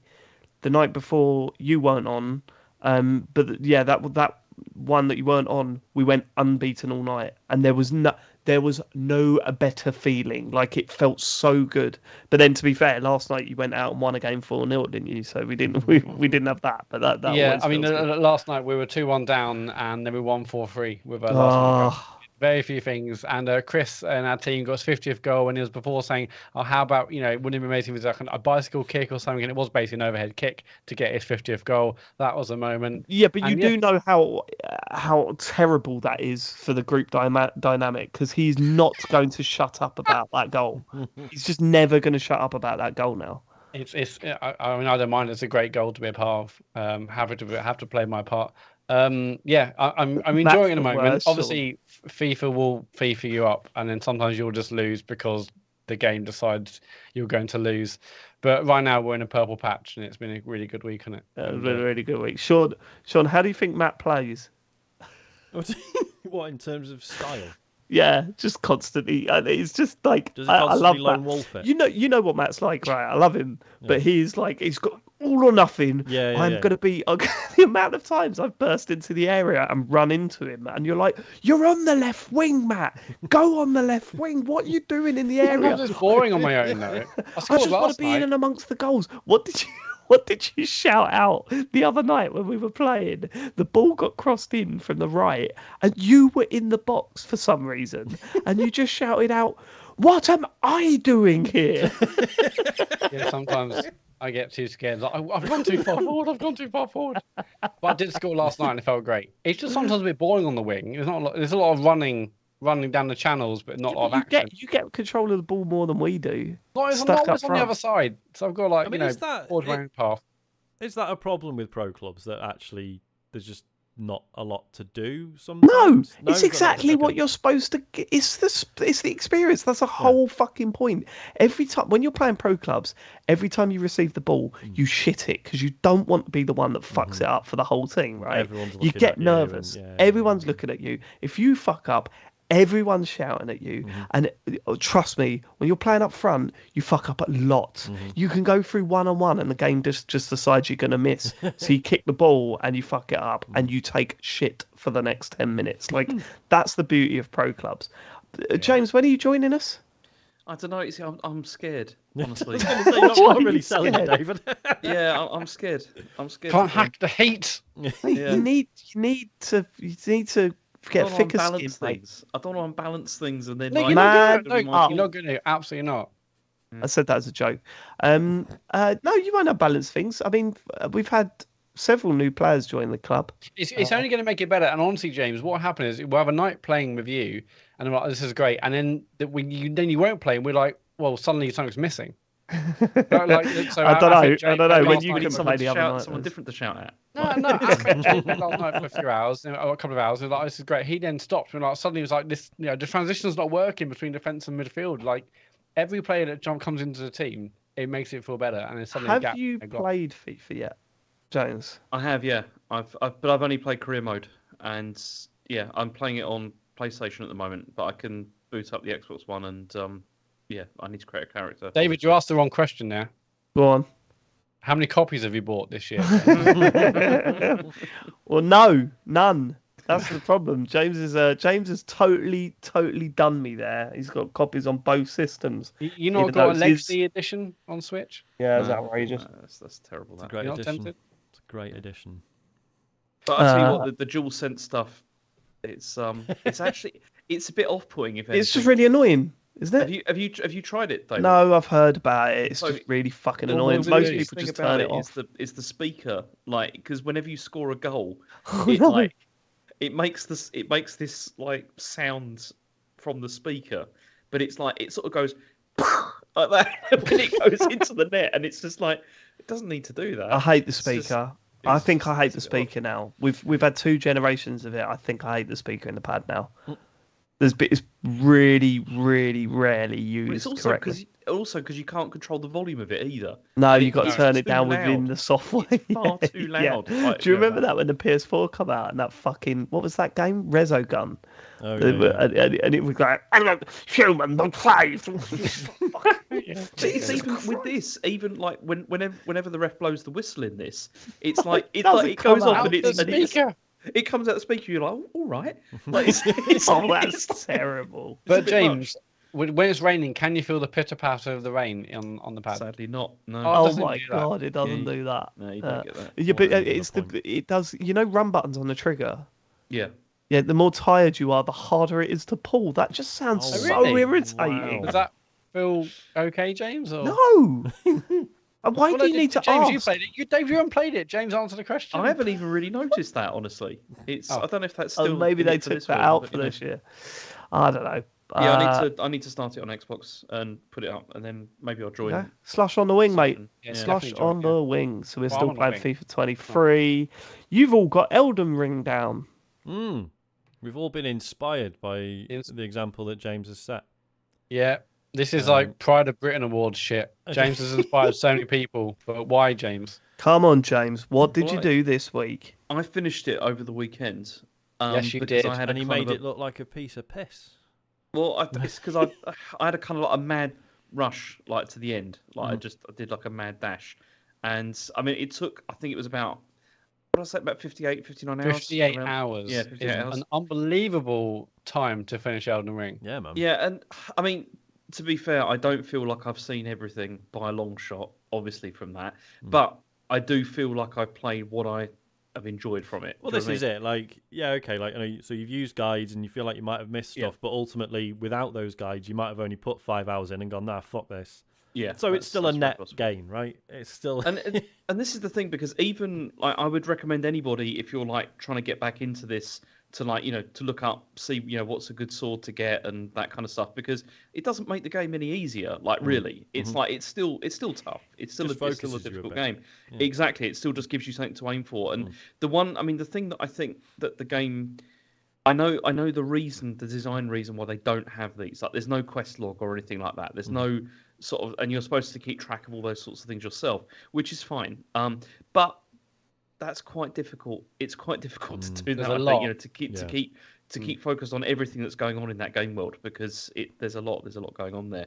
And yeah, would I want them to add something like that? Probably not, because it would feel like it becomes too prescriptive then if you do that. So I kind of like this option of just like, if you're stuck, just have a look online. You can find something which will help you out. Well, no, but I mean, I agree. Using Garba's game, I think works really well with it. But some of these like quests are so kind of obtuse. So I'm never going to know that I had to go to a certain location at a certain time to meet a certain person and talk. Like, so whether it's like, would I want it to be a prescriptive quest log or to look online? Well, if I'm looking online, I get the answer straight away. I wouldn't actually. I think a quest log would work fine to say, maybe you should go in this area, or this person is looking for you in the east, or something. As it is, it's like, well, I spoke to that person. I have literally no idea where that person is now. I'm gonna have to like Google it, and that kind of just gets me straight to the answer. I think a quest log would. I mean, obviously, I guess true fans would be like, "What the hell are you doing?" You're gonna fuck the game up. But I think it would maybe benefit from that kind of thing. See, and the other thing about it is, I mean, the game looks incredible, and especially like in the later areas, and it's so diverse as well. Like, if you've played this for like, I don't know, 15, 20 hours or whatever, you've really not seen like what the game has. Like, Well, I mean, really you have if you follow you on Twitter. Fucking hell. Talk about spoiling things. Jesus. Here's what the final boss looks like. Oh, brilliant. Nice one, James. Thanks for that. If I ever did go back to it. Doesn't even show that. You just get a little It doesn't even show that. You showed that. Yeah, I know, but you get like a little clip, which is like, it's not like showing the entire like battle or whatever like that, is it? It's just like a tiny segment of it. We definitely know what they look like now. Yeah, whatever. It's a little bit spoilery, that, Whatever. James. A Yeah, little whatever. bit spoilery. Yeah, well, I don't care. Oh, we he go. doesn't care. Now we've reached the truth. Yeah. Doesn't Okay, you're give a getting blocked. shit about your feelings, Dave. It doesn't. Yeah, I do. but no, though. it looks incredible, and you get a lot. I think I have no idea what the story was really about in this game. Well, I was Like, going to zero say, idea. I mean, That's Souls, isn't it? So I'm not well. I'm at the mountains near what I think is near the end. But having spent, so I'm like 70 hours in, so more time wandering around and absorbing it. I haven't picked up on much story stuff, to be honest. And I mean, I didn't. I mean, obviously, anyone who's seen me doing the stream with this, I don't obviously like spend ages like reading through all the stuff that's going on and stuff like that, because that's not what I particularly enjoy about these games. I'm enjoying the mechanics of the game. I enjoy it, how it looks and the atmosphere and that kind of thing. And I think, because I kept on thinking, would I then go back now and like watch some YouTube videos or whatever, about like what this was all Absolutely, that's about. what you do, Oh, right? yeah, I mean, And like, I think that's probably the way I would go Yeah, about it. rather totally. than, That's what it's about. get some Vati video on, like it. Yeah. It's, I mean, every Souls game I play, like watching them afterwards, it's like a whole new game. It's so Yeah, a fascinating. story about Detailed every boss that you defeated, and you're like, oh my god, Yeah. yeah, because that, and that's why that was that. and Exactly, fuck. yeah. The lore Yeah, is that's what it's all unbelievable. about. Yeah. Plus, like, because I didn't realize, like, because it's been a while since I'd watched any Vati stuff. Like, he's got like a whole fucking team now. Like, his production values are absolutely insane. Look at his Elden Ring stuff. Yeah. Like, it's unbelievable. So yeah, do that, James. Just go watch some stuff. Yeah, maybe I have to go back and look, but then also, I mean, I'm gonna keep going back to this, I think, because as I said, there are areas that I've not been to and that I would like to, especially now that like my character is really powerful. Or What does whatever, it do though? you can- Does it do the? Please say it does the thing where you just carry on rather than You can, yeah. it saves just before the last boss. No, you 'Cause that can carry always on, irritated me. but then also you can do like a new game plus as well. There's like Right. there's other things you can do with I it. hated that with what do you call it, Breath of the Wild. Mm, The way it yeah. was like, okay, you've completed the game. Here's a save just before the final boss. I'm like, oh man, I didn't want that. Like, I still want to Yeah. explore, but Yeah. I don't want to jeez, go Sorry, around that game rocking too. around being the Elden Lord. Yeah. Yeah. This stage. all of that. Yeah, 'cause yeah, it's that sort yeah. of. Cyberpunk does the same thing as well. It's really annoying. Ah, Yeah. And in that, as in Breath of the Wild, it's like this implied like, well, the longer you fuck around, Zelda's like dying trying to hold Ganon in. So don't enjoy yourself too much. Get a move on. I've already done that. I'm back. I still think my favourite for that was Mass Effect 3. They're coming to Earth and they're going to destroy it. Cut to Shepard in a nightclub. You know what I mean? Oh, I've got to go and take this character because that's where their parents died and we need to go and respect the death of the Earth is getting destroyed by the Reapers. But no, James is. It's inspired me to play again this week. I'm definitely back into this. I've done loads in the last few days. Loads of people in the Discord as well. You've inspired them. I think a bunch of people are now playing again. I've seen James's escapade. Influencer, James Farley. Very much so. I've killed Radan. I've done Renala. I think last time I stuck on Red Wolf of the wolf in. Oh yeah, in Radan's hard. Yeah. That's the one in the desert, right? No, the one in the room in the what's it? Right. Okay. Yeah. So you got that. Yeah. He's alright. Renala. He's a glass cannon. He hits hard, but not too. But I'm absolutely loving it. And you're so right about the diverse locations, James. When I went to like the capital, is it like Lendell? Lendell, like the capital looks unbelievable, just absolutely stunning. Like the huge steps and the huge castles. It's like When I saw that, I was like, God, if someone let From make a fucking Elder Scrolls game, that'd be so good. I mean, the detailed locations. Every time you see something new, you're like, kind of, it's better than the last one, And it's like you said, you like look at some of like the architecture and stuff as well, and you know that there's like obviously there is lore behind all of this. That, as you said, it's probably really interesting. Like why things presented in this way. It's I'm currently in Volcano Manor. After exploring loads of the area, like I did Caelid. I went to the outskirts of the capital. It seemed too hard. Went to Caelid, did Radon, whatever, and then I'm now in Volcano Manor. But no, I'm fully back into it. Absolutely loving it, and I'm going. Caelid is fucking horrible. Yes, well depressing. I felt like itchy whenever I was there. Yeah, that was what put me off it. Yeah. I just kind of thought, well, I'm not enjoying this anymore, so it's not a detriment to the game. Like the game is clearly incredible, and I spent 45 hours, 50 hours with it, and was like, I'm enjoying every second of this. But then I always get this with Soul games where I'm like, the fun's dripping away a little bit, and I'm banging my head against the wall, and I know that there's still an insane amount of hours ahead of me. Yeah. And I just get like overawed about halfway through and go, okay, I'm done. That's what I had when I went back to it. Like I'd started it and I played it for I'd only played it for like 5 or 6 hours or whatever, and then I started again. And one of the main reasons where I was really hesitant to go back to it was because of the fact that you just think this is so massive, this is so long, there's so much to do with this. And I know it's good, but it's just there's too much.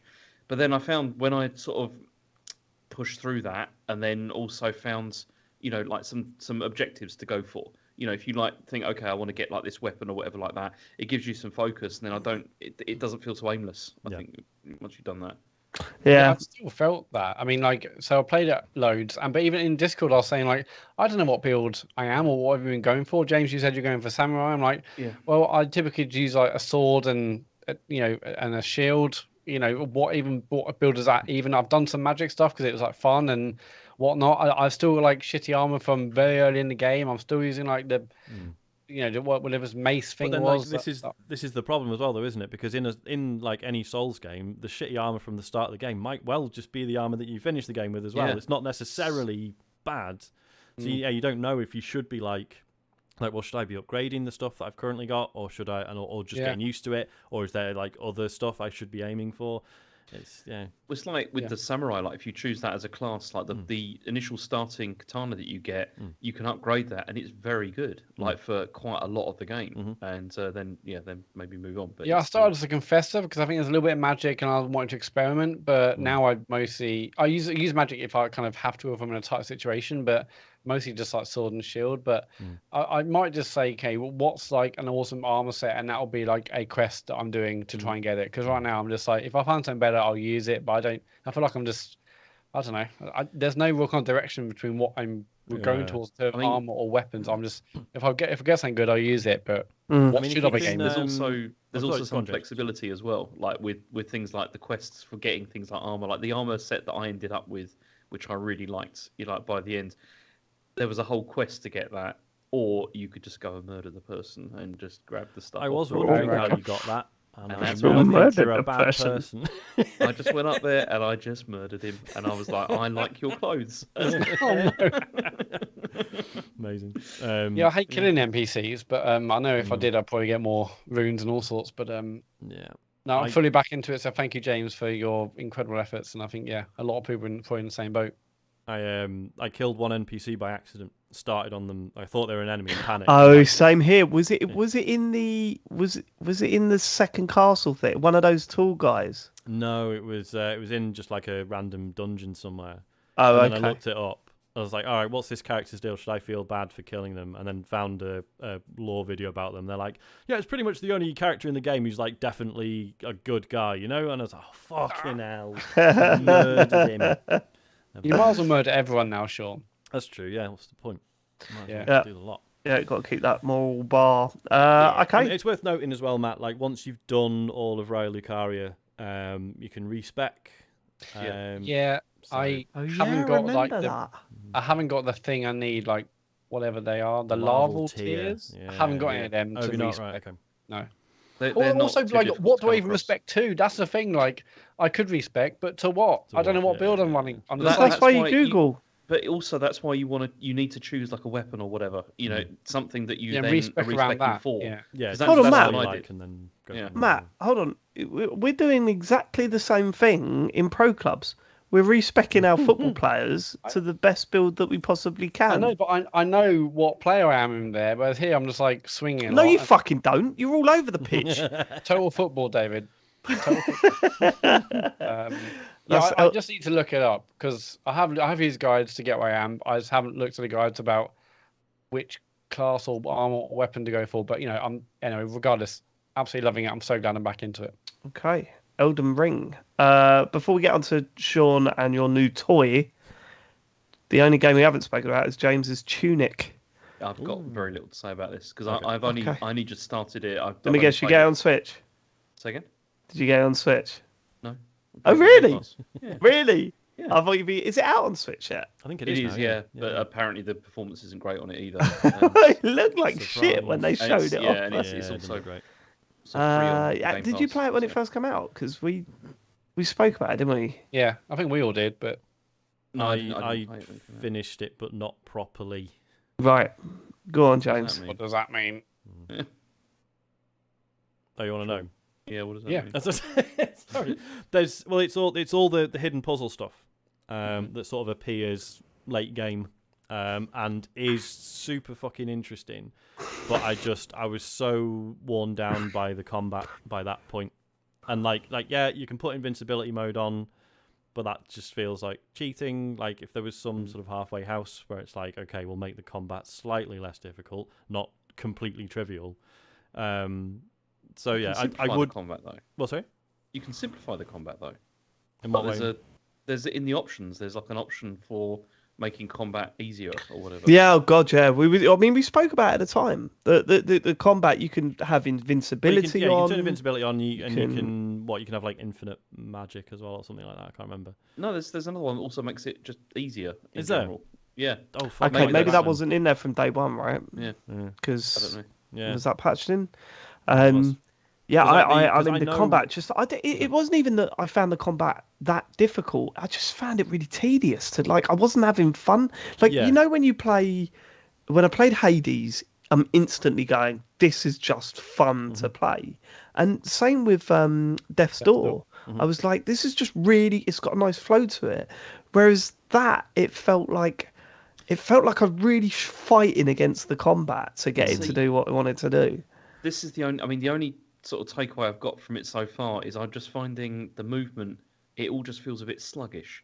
Yeah, like it it's doesn't sticky. feel very. Yes. Yeah. It doesn't Yeah. feel very snappy. You know, Yes. the way that the character moves around, and I'm not enjoying that quite so much. It's I will say it's worth persevering through Mhm. that stuff, because although I didn't do the final puzzle, I know what it is, and it is fascinating. Like, it's one of the smartest things I've ever seen in a game. Like, I love the conceit of like the manual, right? That doesn't really make any sense, but it's this notion that you've got this instruction manual that's like, it's trying to recreate the feeling of like you've bought a second-hand copy of like a Japanese game where like there's all these like scribbled notes, and some you can understand, most of it you can't. Most is in this language that you don't understand, obviously, and it has to be a made-up language, because if it was just in Japanese or whatever, then anyone who can read Japanese would be able to cheat. So that there is this language that you can decipher. Again, I read up on this because I knew I was never going to be able to do it myself. It is like this really interesting, like you can fully decipher the in-game language, and it's not just like a character replacement cipher. It's not just like, oh well, every A is actually Z and blah, blah, blah. Like it's way more sophisticated than that. And the way that like so many of the puzzles, or not even puzzles, but like abilities you have, things you can do, you have from the start of the game, but it's just a case of you deciphering stuff from the manual and being like, oh shit. So if I do this with the controller, and then like, oh my god, this opens up other stuff. Like, really, really smart. Right. I just ran out of steam with the fighting, unfortunately. So but if there's an option to just make that easier, maybe I'll go back. Yeah, I need to continue then, because I've only played it for a couple of hours, and I can't. I'm not saying it wasn't like really grabbing me, but it wasn't really grabbing me. I think it looks. I think it's like it looks amazing. The soundtrack's amazing as well. I think the other thing with the combat, like to your point, Dave, about comparing it to like Hades and Death's Door, I feel like with those games, even when you suck initially, like it's fun to even not be that good at them, and also you get a sense of how much better you are going to get at them. Yeah, Whereas for with sure. Tunic, you're just like, I'm mashing the button, and he's just kind of a bit slow and just slowly waving his stick. Yeah. But it is worth persevering through that for some of the puzzle stuff. It felt like people either hate this or absolutely love this game. I still sort of resent it for being difficult. I don't think it needed to be, and I think that is just a barrier to the actually really interesting and cool stuff it does. But is it not? It's less about difficulty, more how they implemented that. Because Death's Door was difficult, but it felt good. Yeah, satisfying, great progression. You felt yourself. You were progressing in terms of ability and how to string moves together. Yeah. That was difficult, but it worked. This it felt like it was difficult and annoying, and to the difficulty thing we were speaking about earlier. As I felt definitely at the time, it's either all or nothing. You either turn invincibility on and everything was trivial, or it was on or you weren't invincible and it just felt a bit rubbish and too difficult. But if there's been more granular settings since then, maybe it's worth going back to. But for me, totally. enough to try on with more. Right, that's it for what we've been playing. But Sean got device. something through the post. Did you have this on order when we recorded last week? I don't think you did you? Yeah, I think I must have. Yeah. Because we recorded on Sunday, didn't we? Yeah. So yeah, I think I'd already ordered it then. Yeah, I had, because I ordered it before it was Patreon payday. Right. Because I was thinking, like, everyone's saying, it's like about a week or so to actually for the pre-order to come through. I mean, obviously now you can just order one, I believe. We haven't actually spoken about what it is. We haven't said that. It is a Steam Deck. It's a Steam Deck. And yeah, I was saying, like, I didn't want to order one because I can't guarantee the money's going to be in my account when it comes through. And then it's like, well, I've paid £4 for a reservation for nothing, right? And I know some people are just like, oh, well, fuck it, just put another reservation in another time. It's like, no, but it's £4 for nothing. I know it's only £4, but still, like, it's £4, isn't it? Yeah, you're in your Steam credit. Yeah. So, yeah, I fucking love it. I'm really, really pleased I got it. So I got the low end shit muncher one, 64 gig, £350. Obviously the storage is an issue. This isn't me like with the Series S being like, what's everyone fucking moaning about? I've got Forza Horizon and Elden Ring on. This is mint. I'm flat out looking at stuff like I've got God of War on Steam that just will not fit like. So hold on, yeah, but you've got an SD card for it, right? Well, this is I'm going to order one tonight because it's Prime Day sales. It's like the early access or whatever. So I know which one I'm going to get. You're going to get a 2 Teza? No, I'm just going to get 256 gig. Really? Yeah. Okay. Because this is the thing. Because for the sort of thing I want to play on a Steam Deck, it's not going to be mostly AAA stuff.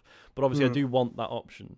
So actually, like I've got plenty of stuff installed on it already. But it's like I say, if I want to put God of War or I've got Final Fantasy VII Remake on Steam, which apparently is great on deck. So that's another one, but then that's like 90 gig in and of itself or something like that. Have you started watching Wow, videos? SD cards are more expensive than I thought they were. Yeah, They've gone up, I think. it's because the speeds have improved, right? Yeah, 128 is 20 quid on Prime. 512 is nearly £100. Well, That's mad. Let me find it. I mean, this will be. Actually, yeah, it'll still be Prime Day by the time this goes out, right? So the one I'm getting is a Samsung Evo Select 256 gig, and that is $16.99. That's not bad. Yeah, so that's fine. But Sean, have you started watching videos where you can just take out that internal storage and replace it with faster and a bit? No, absolutely because not.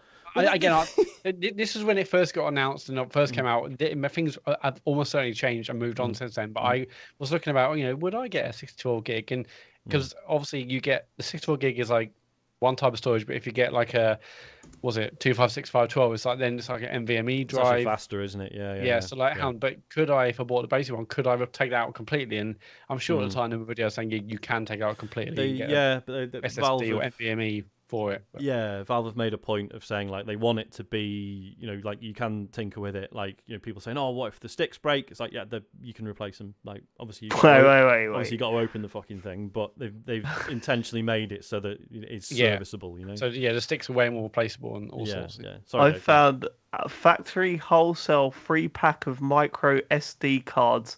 512 megabyte. I was about to say that's how they get you. Yeah, that is how they get you. So, yeah, and this is what's been really interesting about it is because obviously if you go online, there's loads of shit about like here's how you can mod it, here's how you can put Windows on it, here's how you can play Overwatch 2, here's how you can put emulators on it. Which, by the way, I think it was Shy in the chat who said you don't have to sideload user. I just looked up the instructions. It's a fucking nightmare, so I'm probably not going to bother. So there's all sorts of things you can do with it. People are like, here's how I'm using it as like a replacement for my desktop computer, and that stuff is all great. I am really enjoying just treating it like a console for now. Maybe that will change. Does it compare to say for a Switch, right? So a Switch, you boot up the game, you're there, there's no problems. So you download a game from the Steam store, it's on your front page, you boot it up. Have you had to do much tinkering to get games to run nicely, or does it? None. So basically, all games are badged as like a Steam Deck approved, basically, right? Or not. Obviously, there's some. Obviously, there's loads that are like we don't know. No one's. If you look like through your library, there'll be games that's like, well, this is like a game from 10, 15 years ago. Just no one's really tried it yet. But yeah, there are loads that are approved. There are loads that are like they'll have like a yellow marker on them, which is basically it's fine, but there might be some minor issues, and then you can click on it and you can see what those are. Usually, it's just like text size, so it's like, look, it'll run, but it wasn't designed for a 1280 by 800 screen or whatever. Right. So some stuff might be hard to read. And then there's some that just flat out say no, and usually that's less to do with performance and more because it uses like a weird launcher or something. So like, and apparently like Destiny 2, because of the anti-cheat thing it uses, that won't play on Linux, so that's a no-go for that reason. But that's something Bungie are looking into. Are they? Cool. Yeah, because that'd be amazing. So yeah, what's the launch like from? So you turn it on. You go to a game you previously played. Yep. Does it straight back in like the Switch? It's so you can leave a game suspended. It will actually let you leave more than one game suspended, but it says like obviously there's going to be a performance hit, right? If you do this, so probably not. But then it's like obviously all saves are like synced to the cloud as well. So like anything I play on my PC will then sync with the deck and vice versa. Nice. So that's really cool. What's Again, the obviously, battery I would life like to hook like? it up to the TV at some point, but I don't think it's gonna look great. I'd be interested to see what that's like. To have like Mm. another little dock sitting there that you can just Mm. whack it in. Yeah, because obviously last week they finally said you can buy the official dock now for 80 Yeah. quid. It's got loads of ports, but you can also just get a random third party one that Yeah, works there's loads just as well, Yeah. depending what you wanted to do. Yeah. So it's tempting, but obviously it's still like a lot of games. It's still going to be running them in like a relative, like basically 720p, right? Right. Yeah, that's not great, is it? Yeah. Yeah. So I mean, how- obviously you how- can force it to increase that, but obviously there's going to be a performance hit. So, Yeah, but yeah, big time. Yeah. But it depends what you're playing. Some stuff would be absolutely fine. Sorry, What James. stuff have you played and enjoyed and loved? I think. Sorry, James. Were you going to ask Sorry. something? Sorry. Yeah, how is battery life? Like It's been fine. So far, I've not really been monitoring it. Obviously, I've just been charging it when I'm not using it anyway. But it's never come close to running out. It's noticeable, like playing like Stray for an hour. It's like it's getting warm and like the fans are going nuts and stuff. Whereas like playing a 2D indie game like barely bothers it. Obviously, That's still incredible though. It Like, is. having It is nuts, something like- that's playing something like Stray. It I was mean, I that- know Stray's not like whatever. Well, no, I mean, What's it playing like with- Elden Ring handheld. What's it like with Game Pass? Have you tried the what was it, Game X Cloud or whatever? well, they yeah. call it? So again, so this is the only tinkering I've done. So I've basically jumped through some hoops so that basically Edge, the browser, appears in my Steam library, and basically when I open that, it goes straight into full screen on the xCloud webpage, basically, and like the controller's configured and everything. So I've done a bit of that, played a bit of Deathloop, doing that. It's been great. Because I'm interested to see what it's clearly that I'd want a Steam Deck. Can't really justify the cost, which is stupid, really, because I've got one of the fucking OLED things I shouldn't have bought. And I also like the look of those backbone things. You got one of them, didn't you, James? Oh, yeah. I did, yeah. I got one of those that came last week, and I've been using it quite a fair bit actually. It's What have you been using it for? obviously for remote play. I mean, I've only been using it for remote play. I played Tunic through that actually. Right. Quite a bit of that through the Xbox, and obviously you can do it through PlayStation Remote Play as well and all that kind of stuff. It's I have to say it is the nicest like of those kind of pads that I've ever used. It feels like you're actually holding it like pretty much like an official controller almost. It's apart. The only thing that I'd say is not so good is the buttons feel a bit clicky on it compared with the Right. with the regular ones, but Yeah. it is expensive. I was going to say Yeah, £100 for it is Yeah, a it's lot like of money, 100 isn't it? Which is, and it was one of those things where I ordered it and then immediately was like, I don't want this, and then like tried to cancel it and I couldn't find the cancel thing on the page, and then it was just like, oh, it's being dispatched. I was like, He did not look hard enough for that. Nothing Blimey. dispatches that quick. The thing that I like, obviously, the Steam Deck I'd prefer a dedicated console to play that sort of stuff. That's what I was hoping what that Ambernic would do, but it doesn't really work like that. But having the option of like the thing that weirds me about the backbone is you plug it in or whatever, you start using it, and then you get a text, and you're like, I need to reply to that. All that stuff sucks. And it's weird as well because when you get like notifications on it, it's like I don't know why, because it doesn't happen on any other app that I've ever used. It's like there's like a sort of like tinted like color over them, which is really strange. I don't know really? why. And usually I just stick on Do Not Disturb or whatever while I'm playing, because Right. I don't want those things coming through. But I know what you mean. It's like, and also, yeah, it's like it's another battery drain, isn't it? As well, it's like it's like you're using your phone for so many things. And then Yeah.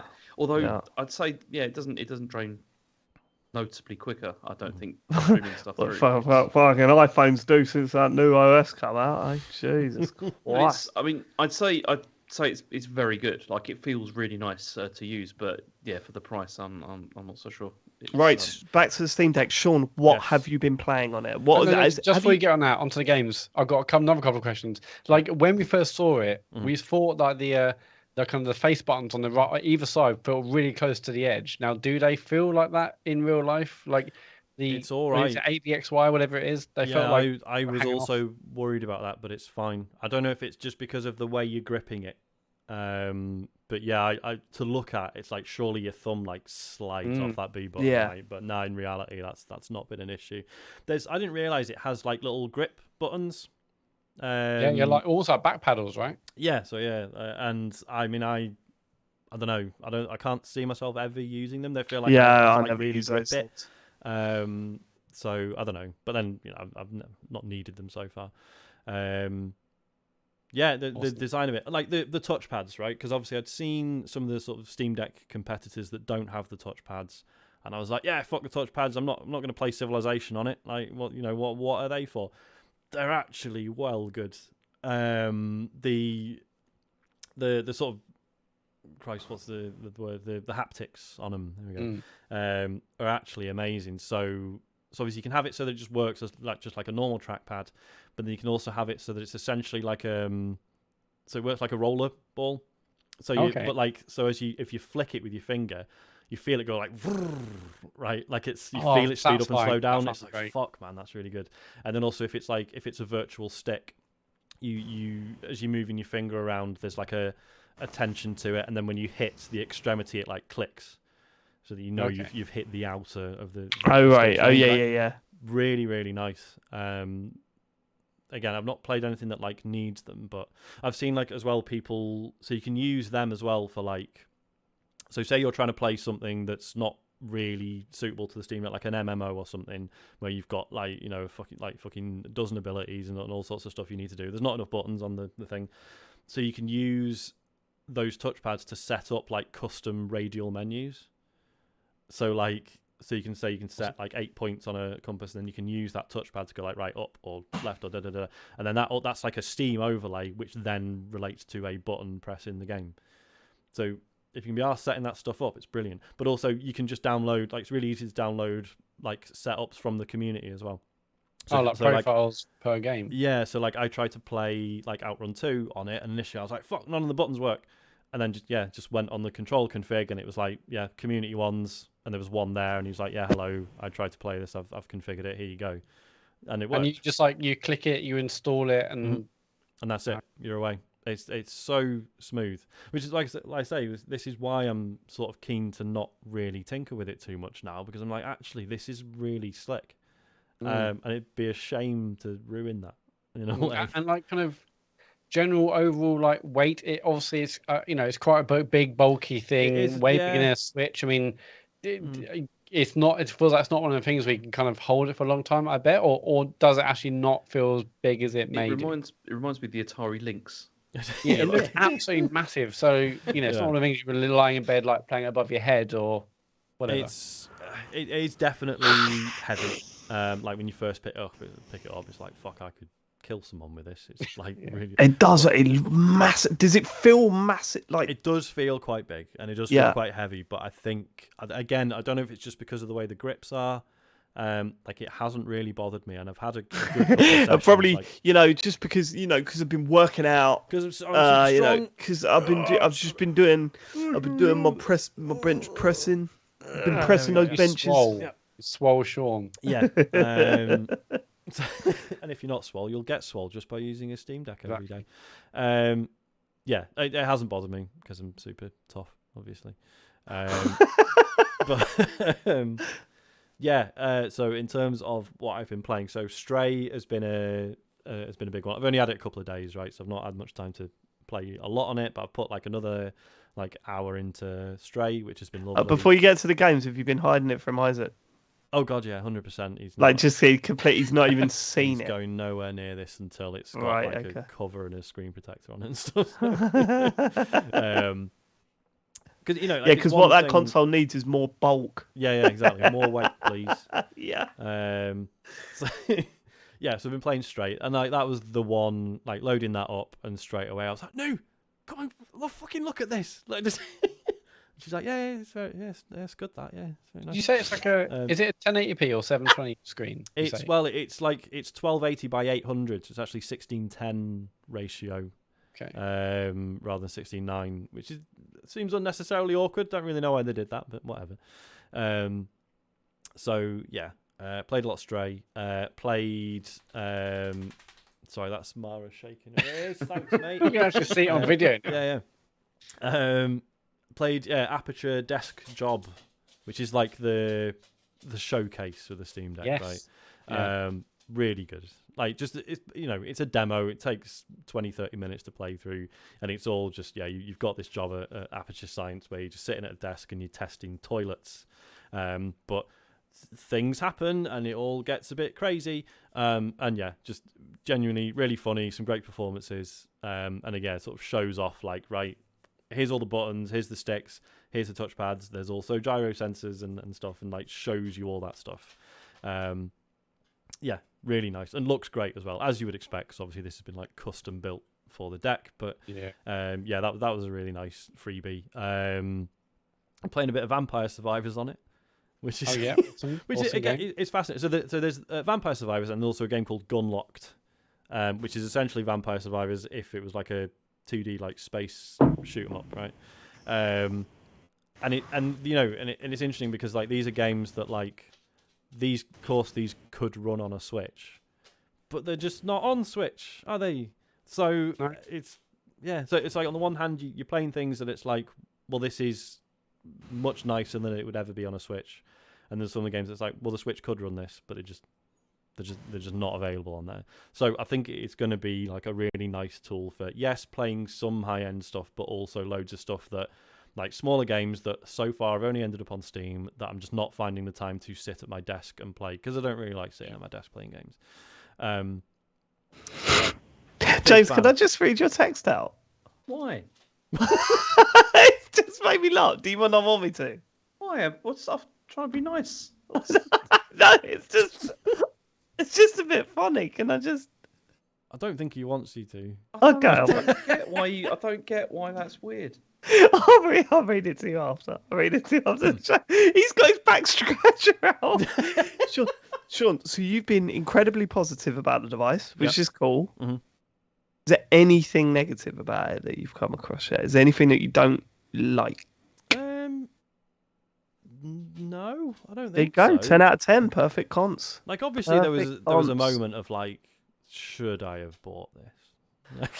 Yeah. I mean, all right. I for what it is, I think 350 quid is a bargain. But still 350 quid in it. Or 2 days of central heating. Yeah. Exactly. So there was a moment of that, but then, as I say, like loading Stray up, and then, like I say, just playing stuff that I've had on PC for ages, but just never got around to playing. I was like, oh yeah, this is totally going to be worth it. Yeah, I suppose it will be. Steam libraries, you can finally kind of actually probably delve into what you bought on Humble Bundle years ago. Yeah, or exactly. Yeah, a charity bundle, or just Steam in general. Mm. So there's been a lot of like just downloading games that I've already played as well, and just being like, oh cool, it's on a handheld now.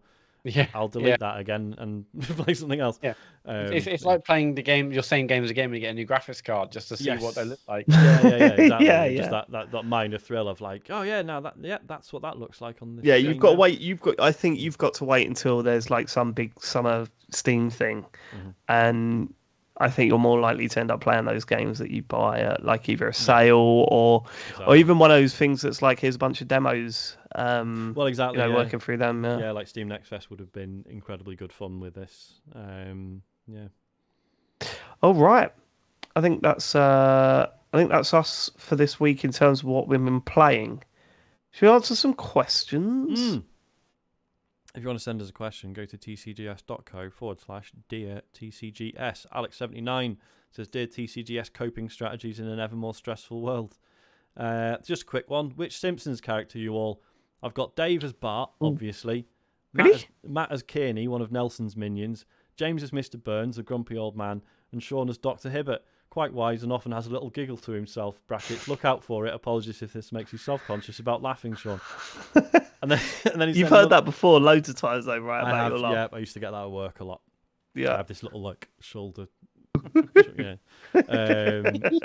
Alex then sent a second message saying, I just want to stress that the previous message about Simpsons characters was not meant in a mean-spirited way. When I was sat outside a visit for work in my car, eating a Kit Kat and summoning up the energy to go and knock on the door, listening to the show, and The Simpsons popped into my head because a boy walked past in an orange t-shirt and blue shorts in the rain. James, you've watched loads of The Simpsons recently. I'm not Bart, am I? I wouldn't be Bart. No, I don't think so. Pretty rude dude. Who would he be then? Who would I be, James? Nelson. No. No, not Nelson. He's not Not Homer. See, I've always said, cheers, Sean. I've always said that I look like Mr. Burns' brother. Do you remember the ones with this Mr. Burns' brother in it? Yeah. Like, big fan, James Farley. I'm just trying to see where that. I don't think that fits in at all. No. I've got Matt Murray as groundskeeper Willie. Don't know what it is. Why? Just that ruggedness. I could imagine you ripping your shirt off and showing your pecs. Yeah. Well, obviously not. What else? What other features? Don't know your face. I don't know. Fine. Yeah. What do you want? I want you to tell me why I'm groundskeeper Willie. I don't know. It's just there's something about you. Something about it's a vibe more than a look. Oh yeah, It's just a vibe. It's a bad vibe. Well, James, you're the one that's seen most Simpsons recently, and you don't seem interested in joining in because this I'm discussion. just. Come on, fuck off. You're like Tell me you're to just fuck off talking. for. No, you're just talking, and you didn't even give me a chance to say anything. Oh, sorry, But James. Yeah. See, I see you more as like a Lenny. Yeah, I'm happy with that. Yeah. Lenny's good. Yeah, laid back. Everyone loves Lenny. Yeah. Yeah. Yeah. Matt. Here we go. I don't know. I don't know. Oh, thank God we let you speak. No, it's oh, shut up. It's I don't know. Oh, I don't know. No, well, we're gonna wait. He's got one in his head. He's just worried it's going to offend Yeah, you. he's got one, but he's like, No. everyone I haven't hates got that anyone in my character. head. That's the problem. Who is the most hated character in Simpsons? Mr. Burns. That's why. That's me. I mean, apparently. if we're going on a recent episode of an alternative show that we recorded, I would say Matt Murray is very much the comic book collector guy, right? I can't believe you. I mean, yeah, that does fit. That does fit. You done, James? Yeah. Yes, I- Fucking brilliant. Oh, Cool. you haven't let me Honestly, speak. I can't There you think go. of anything, I can't honestly. think of anything. Next. The next question comes from Eurogamer, Oh, the website. who Oh says, wow! as you're recording on a Tuesday, what big gaming news do you expect to break on Wednesday? It's going to be something like Microsoft bought someone else again, isn't it? They Yeah. bought Embracer Group. Yeah. Something like that. That's what it's Every gonna time we be. delay the pod, nothing happens. What would happen if Sony bought EA? That would be the most exciting thing, right? Oh, would it? Yeah, Yeah, because I mean, they're already because you've got Microsoft going Call of Duty. You can have that for a few more years if you want Sony. And if Sony bought EA and they're like, yeah, FIFA. I Now think it'd be what? bigger- Now what? I think it's bigger if they bought Ubisoft because then like Assassin's Creed. Yeah, but that's those got crazy. Far That's Cry, not those as kinds of games, exciting. Rainbow Six. That's It's I not still as don't see exciting. It's that nowhere happening. near No, as but in exciting. terms of like the massive games, like EA's got Sony FIFA. by EA, that's the most exciting story. I think that's the I think funniest. I'd agree with David. That's more exciting than buying Ubisoft. Like Yeah. getting your hands on all those sports franchises. Or Yeah, whatever. and then dangling Yeah. that in front of what were you saying about 3 years of Call of Duty? Microsoft? Yeah? What were you, You saying don't want about FIFA that? then? No, you don't want FIFA. Okay. Do you know what I really want? It'll never happen. We've spoken about it before, but for Game Pass, the xCloud thing to come out on fucking Switch. Like, I would love that so much. Just having access to all my Game Pass games on Switch is just like. I was thinking about that today. I want that so badly. And It it doesn't won't even have a happen. proper browser. Obviously, it has like an internal browser, but I think if it had a more public-facing browser, maybe that would be It'll be a doable. thing yeah. anyway. Doable. No, they would block it. They'd somehow block it. Yeah. There's no way they would allow it. But yeah. All right. Maria Mendieta says, Dear TCGS Koch Media, I remember hearing that Cineplex movie theaters in Canada allowed you to rent rooms to play Xbox 360 games on their massive screens. While the prospect of pumping the Anarchy Reigns OST through a proper sound system is enticing, that might just be too large a screen. What would you say is the perfect screen size for gaming? I get so much shit about my setup, but at the end of the day, I game in my front room, so I've got no, I don't know what else you want me to do. Yeah, the answer changes depending on the space you're playing in, right? Yeah, and the circumstance.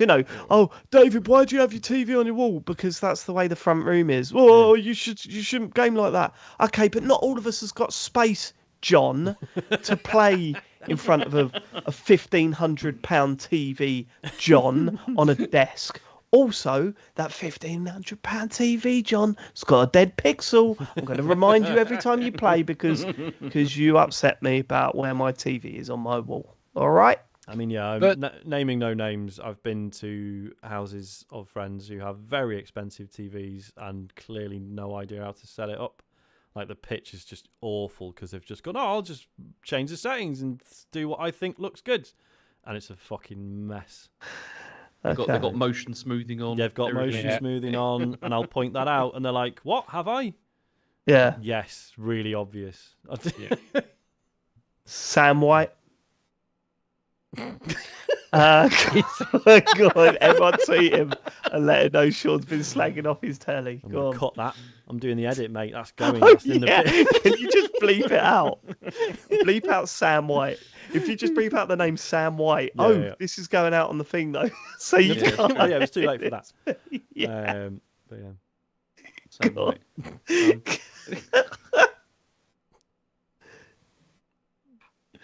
Okay. James, I mean, are you going to answer or? I don't know. I've no idea because I don't even know how big my TV is. I can't remember what the size is. What? You don't know what size TV you got? To be fair, off the top of my head, I couldn't tell you. I can't remember what it is. What is wrong with you two?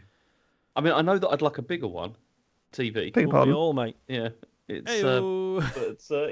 that's not going to happen anytime soon. A bit of breaking news: the Minty Bisque has just been promoted to Division 6. Oh shit! I can't believe I missed that. It's all happening.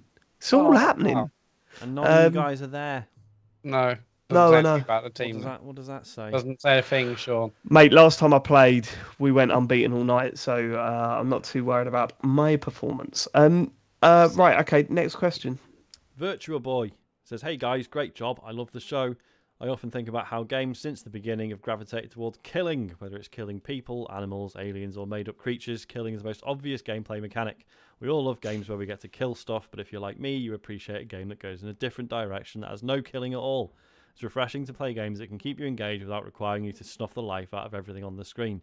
So here's the question. If you were given the choice to live in a world with only killing games or a world with only non-killing games, which would you choose? Also, what's your favourite non-violent game?" Only killing game. Only killing game. Zero hesitation. No, absolutely not. Only killing games. You're probably games. right. Yeah, I agree with Shooting, you. innit? I agree with you. Yeah, well, everyone agrees with me. Shooting, innit? It's the best thing to do in games. What? And swords. Doing close. Hitting Okay. stuff with swords. Okay, all right. If the nerds want that, they can have that. I'm agreeing with no, you, Dave. I'm just saying there's Yeah, but on another level. multiple flavours of death. Yeah, I mean the best non-violent game is Rocket League. End of discussion. So I'd be absolutely gutted to be missing that. But at the end of the day, no FIFA. Oh no. Yeah, but God of War and The Last of Us and Overwatch. Titanfall. Well, but what if in all those games it was just like You just put them to sleep. Yeah, it was just. That works. Tranquilizer. Ben in the chat's pointing out you can blow each other up in Rocket League. Oh, that does not count because there's no one even in the cars. There's no one even in the cars. You can be violent against property. Yeah. So you cut off. James is done. So you can't even. So what? So that counts out FIFA then, because in FIFA you can break someone's leg. You can, You can't kill them. You can. It's still They violent. don't die. Yeah, it's still violence. You don't have to murder someone. Yeah, but this is about killing. It's not about violence. Okay. You don't kill people. You don't kill anyone in Rocket League Right, either. okay, all right, fine. Rocket League's back in. You can survive that crash. You go up in the air, you spin around, The new car Yeah, comes along and then you land in the car. Yeah. Is that, And is that that means what they what That's you're what worried happens, about. yeah. They're just so small you can't see them. Yeah, little tiny man. Rattling around in there. Yeah. No, I've Yeah. always assumed it was like someone was controlling it, like in Robot Wars. Oh, really? I was So going to kill a lot. say, I mean, this is recency bias, but Tinykin, however, what happens to the little red fellas when you throw them? Blow up. They Blow blow up. They're dead, They're, aren't they? they're gone. Yeah, Fucking they're all dead. gone. That's bad, isn't it? Yep. Oh yeah, I would go non-killing because I I've missed a lot of games. Go on. Well, like the Mario games. It's killing in Okay. Mario You kill. games. There's loads of killing in Yeah. Mario. Well, games. Mario they would kicks have the to like fuck change out the of game up. everything. They have to change the game up so they just fall asleep. This is what I'm talking about, Sean. Jay. He's never played a Mario game. I'm convinced of it now, and he just says it because he thinks it's the right answer. Yeah. There's loads of killings in Mario game. Is there? Oh, Although it's just jumping. I mean, apart from the jumping on the heads and stuff. Yeah. crushing turtles. Favorite non-violent game? I don't know. James, what is your favourite non-violent game? You're gonna have to answer one of these questions tonight, mate. Come on, I've answered a couple of these. Go on then. Answer Let's this answer one. another one. Favourite non-violent game, please. Animal Crossing New Leaf. There you go. You can kill in that. You can catch fish and Yeah. sell them. but and you, what yeah, but you happens? can what then happens- release them again because they don't die. Yeah, but no one does that. No, Definitely you selling put them them. on display, but Yeah, they're if you're displayed in a selling little them, like cage. What are they you know. being sold for, James? Yeah, eating. Yeah. Dinner. They're being Murder. on display in a Dinner. little tank. They're all pets. Yum yum yum. Someone clip that. What's that? Someone needs to clip back going, yum, yum, yum. God.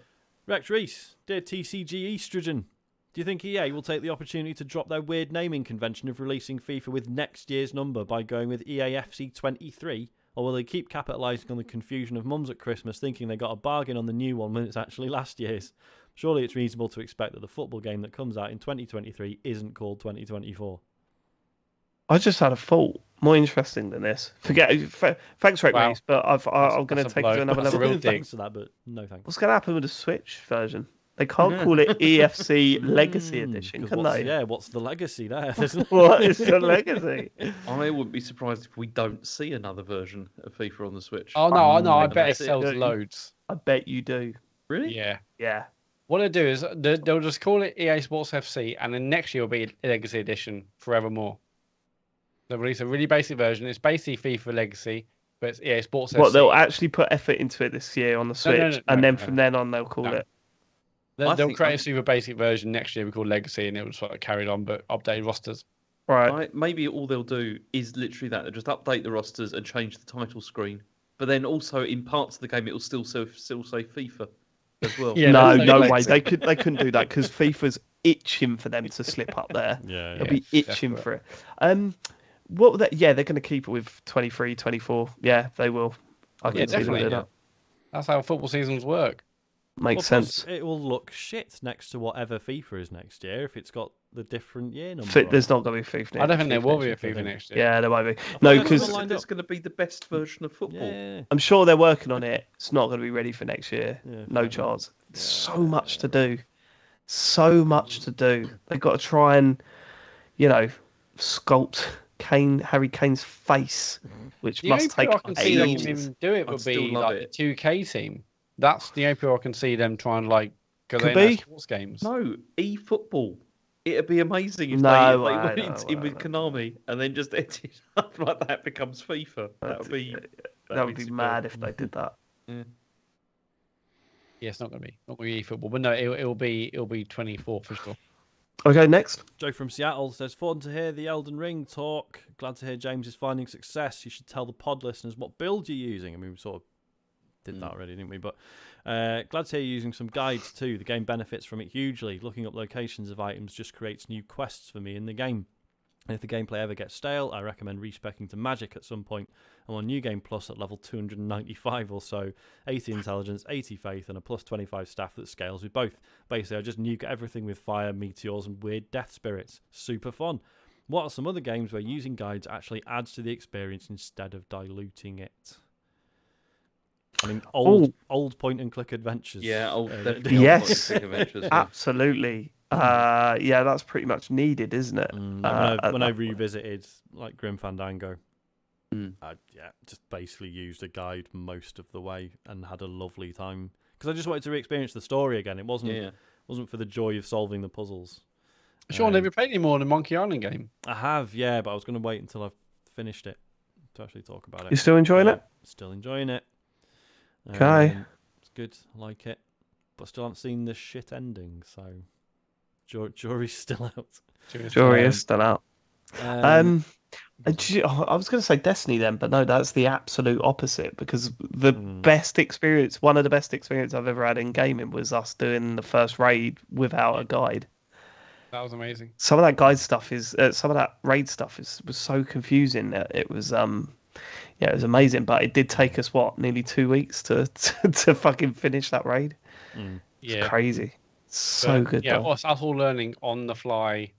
And there's a bit of a time limit because if you don't do it in the first 6 days with it, resets, right? Yeah, resets. We went on to week 2, but we'd learned loads of bits by then, and it's such a brilliant experience. Yeah, it really was so good. So no, I think that's the best example is that any point and click game. Yeah, which is weird, right? Because you shouldn't puzzles have been around for a long time. It shouldn't feel like, oh yeah, well in the last 30 years, humanity really advanced in puzzle design. But I don't know. There's just something about older point and clicks that are just, I don't know. They often don't feel like they make sense or follow a sort of consistent. Yeah, I mean the whole. I mean, I'm sure part of it was to have, I don't know, some sort of selling some sort of guide or whatever. Yeah, true. Plus, no one was when you can only afford 2 games a year. Quite happy for Monkey Island to last 6 months. And for those of you that didn't listen to this, that didn't play those games back then, it was literally there'll be a puzzle like get through a door, and what you had to do was combine a tin of Spam with an egg and go and give it to a man who would then give you some leather, and then you rub that against the door handle, and the door handle fell off, but you still couldn't open the door. You needed a new door handle, so you go to a locksmith. It was just none of this makes sense. The one I always remember is the first Discworld. I didn't play much of it. The first Discworld, there was a bit you have to I think you have to get some dragon's breath or something. And I remember this. And you're like, oh, I've got some balloons. Get him to breathe get the dragons to breathe into the balloons. No, you also have a small mirror in your inventory, and you have to get it to breathe on the mirror, and its breath conduits. Oh, fuck off. Because what you would tend to do is you get to the point where you would go, I don't know what to do, I don't know how to advance. So you go to every screen and you try everything out on everything. Yeah. And it would take forever. You'd be like, this is so tedious. Yeah. So tedious. Okay. Last one. William Winechiller. Question. What a name! That's the best name we've had for a while. What are your least favourite soundtracks to games? Quote, I loved the soundtrack is Matt's version of In the Beginning. Not sure I've ever heard him say he hated one. Appreciate your one. I can't say I have hated one, actually. Metroid Dread was shit. Well, it wasn't as good as it needed to be. What a missed opportunity. No, they had some good bits. It's just that those good bits were versions of the it's classic. Oh, shit, soundtracks in games. There's not many. There's a few. That's why I often say I love the soundtrack. Because at worst, you can usually just ignore them, right? Yeah, they're either brilliant or they're... What was it Pool Panic? You hated the soundtrack, or it was just really repetitive or something. I can't remember. Yeah, that wasn't. Yeah, Pool Panic wasn't that good. Yeah. This came up today, and John Denton's going to hate me because he still insisted in this. This is a fantastic soundtrack, but this thing. Remember this?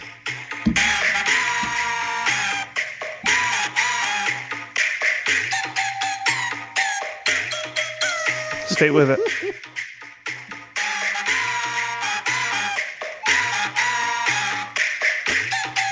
It gets worse. Ready?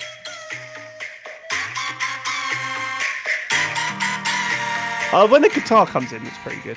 That's Yoshi's New Island on the 3DS. Yeah, that wasn't that wasn't up there.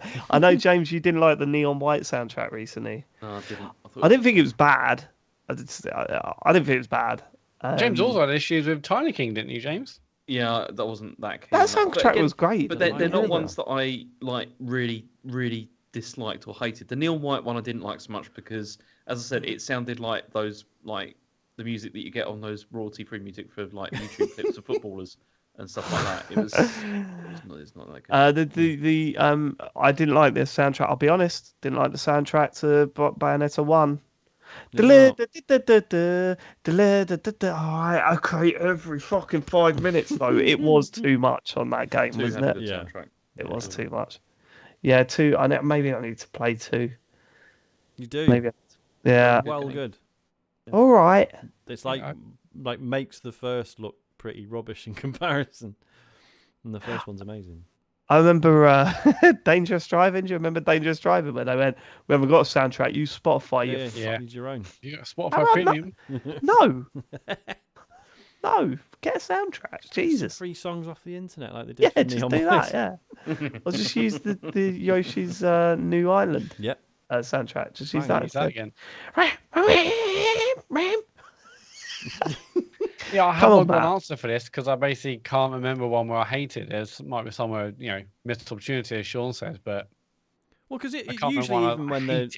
even when they're really bad, there's humor in them being really bad, right? Like Miriam Yeah. mentioned the Anarchy Reigns soundtrack. I mean, fuck me, look that up. Bloody awful. Chris Pan reminded me of Trabs. God, yeah. Trabs. Trabs. That wasn't in. Was that in the game? Was it in Yeah, it was in the game, was it yeah. in the menu. Wasn't it? Fuck me. Yeah, pretty sure it was. Fair enough. Yeah, that was a good one. I That think that's was a good one. probably it. Yeah, we're done. We're done. Yeah. Matt Murray gets her socials, mate. Yeah, so streams this week. There's no Thursday stream, but there's a special Friday stream featuring both Sean Bell and James Farley. They're going to be playing GTA Online. They're going to do some heist tutorials and ahead of our Patreon stream later in the month. And once the tutorial's done, they'll probably just, mess about a bit in GTA Online. So that is Friday night from 9 p.m. over on twitch.tv/TCGS. If you miss it live, just search for TCGS on YouTube and you'll find the VOD up on there. If you have Amazon Prime, you've also got Twitch Prime Gaming. So connect your accounts. You have they give you one free sub a month. Why not go over to our channel, give us your free sub? It really means a lot when you do that. So thank you to everyone who have done that or has done that already. As was mentioned earlier, patreon.com/TCGS is our Patreon. If you want to support what we're doing, get Marvel Calls episodes a week early. Bonus show will be out later this week. The GTA Heist video will be out later this month. And you can also watch the bonus show if you've got a certain tier. And the website is tcgs.co. Links to our lovely Discord, store, socials, podcasts, you name it. We're gonna make an announcement for those of you that have stayed to the end of this stream, because I've been seeing you dropping off. You're still dropping. For those of you that have stayed, you're going to get a bit of an announcement now. And maybe I just announce this, and then we stop. Yeah. Okay. So I will say, thanks for living it. We will catch you next week for more gaming chit chat. You ready? Yeah, you ready, Sean? Because you need to drop the stream the moment I've we're got done. a finger on the bottom, mate. Here we go. No James Farley next week. Next week we are joined by Capone Adam.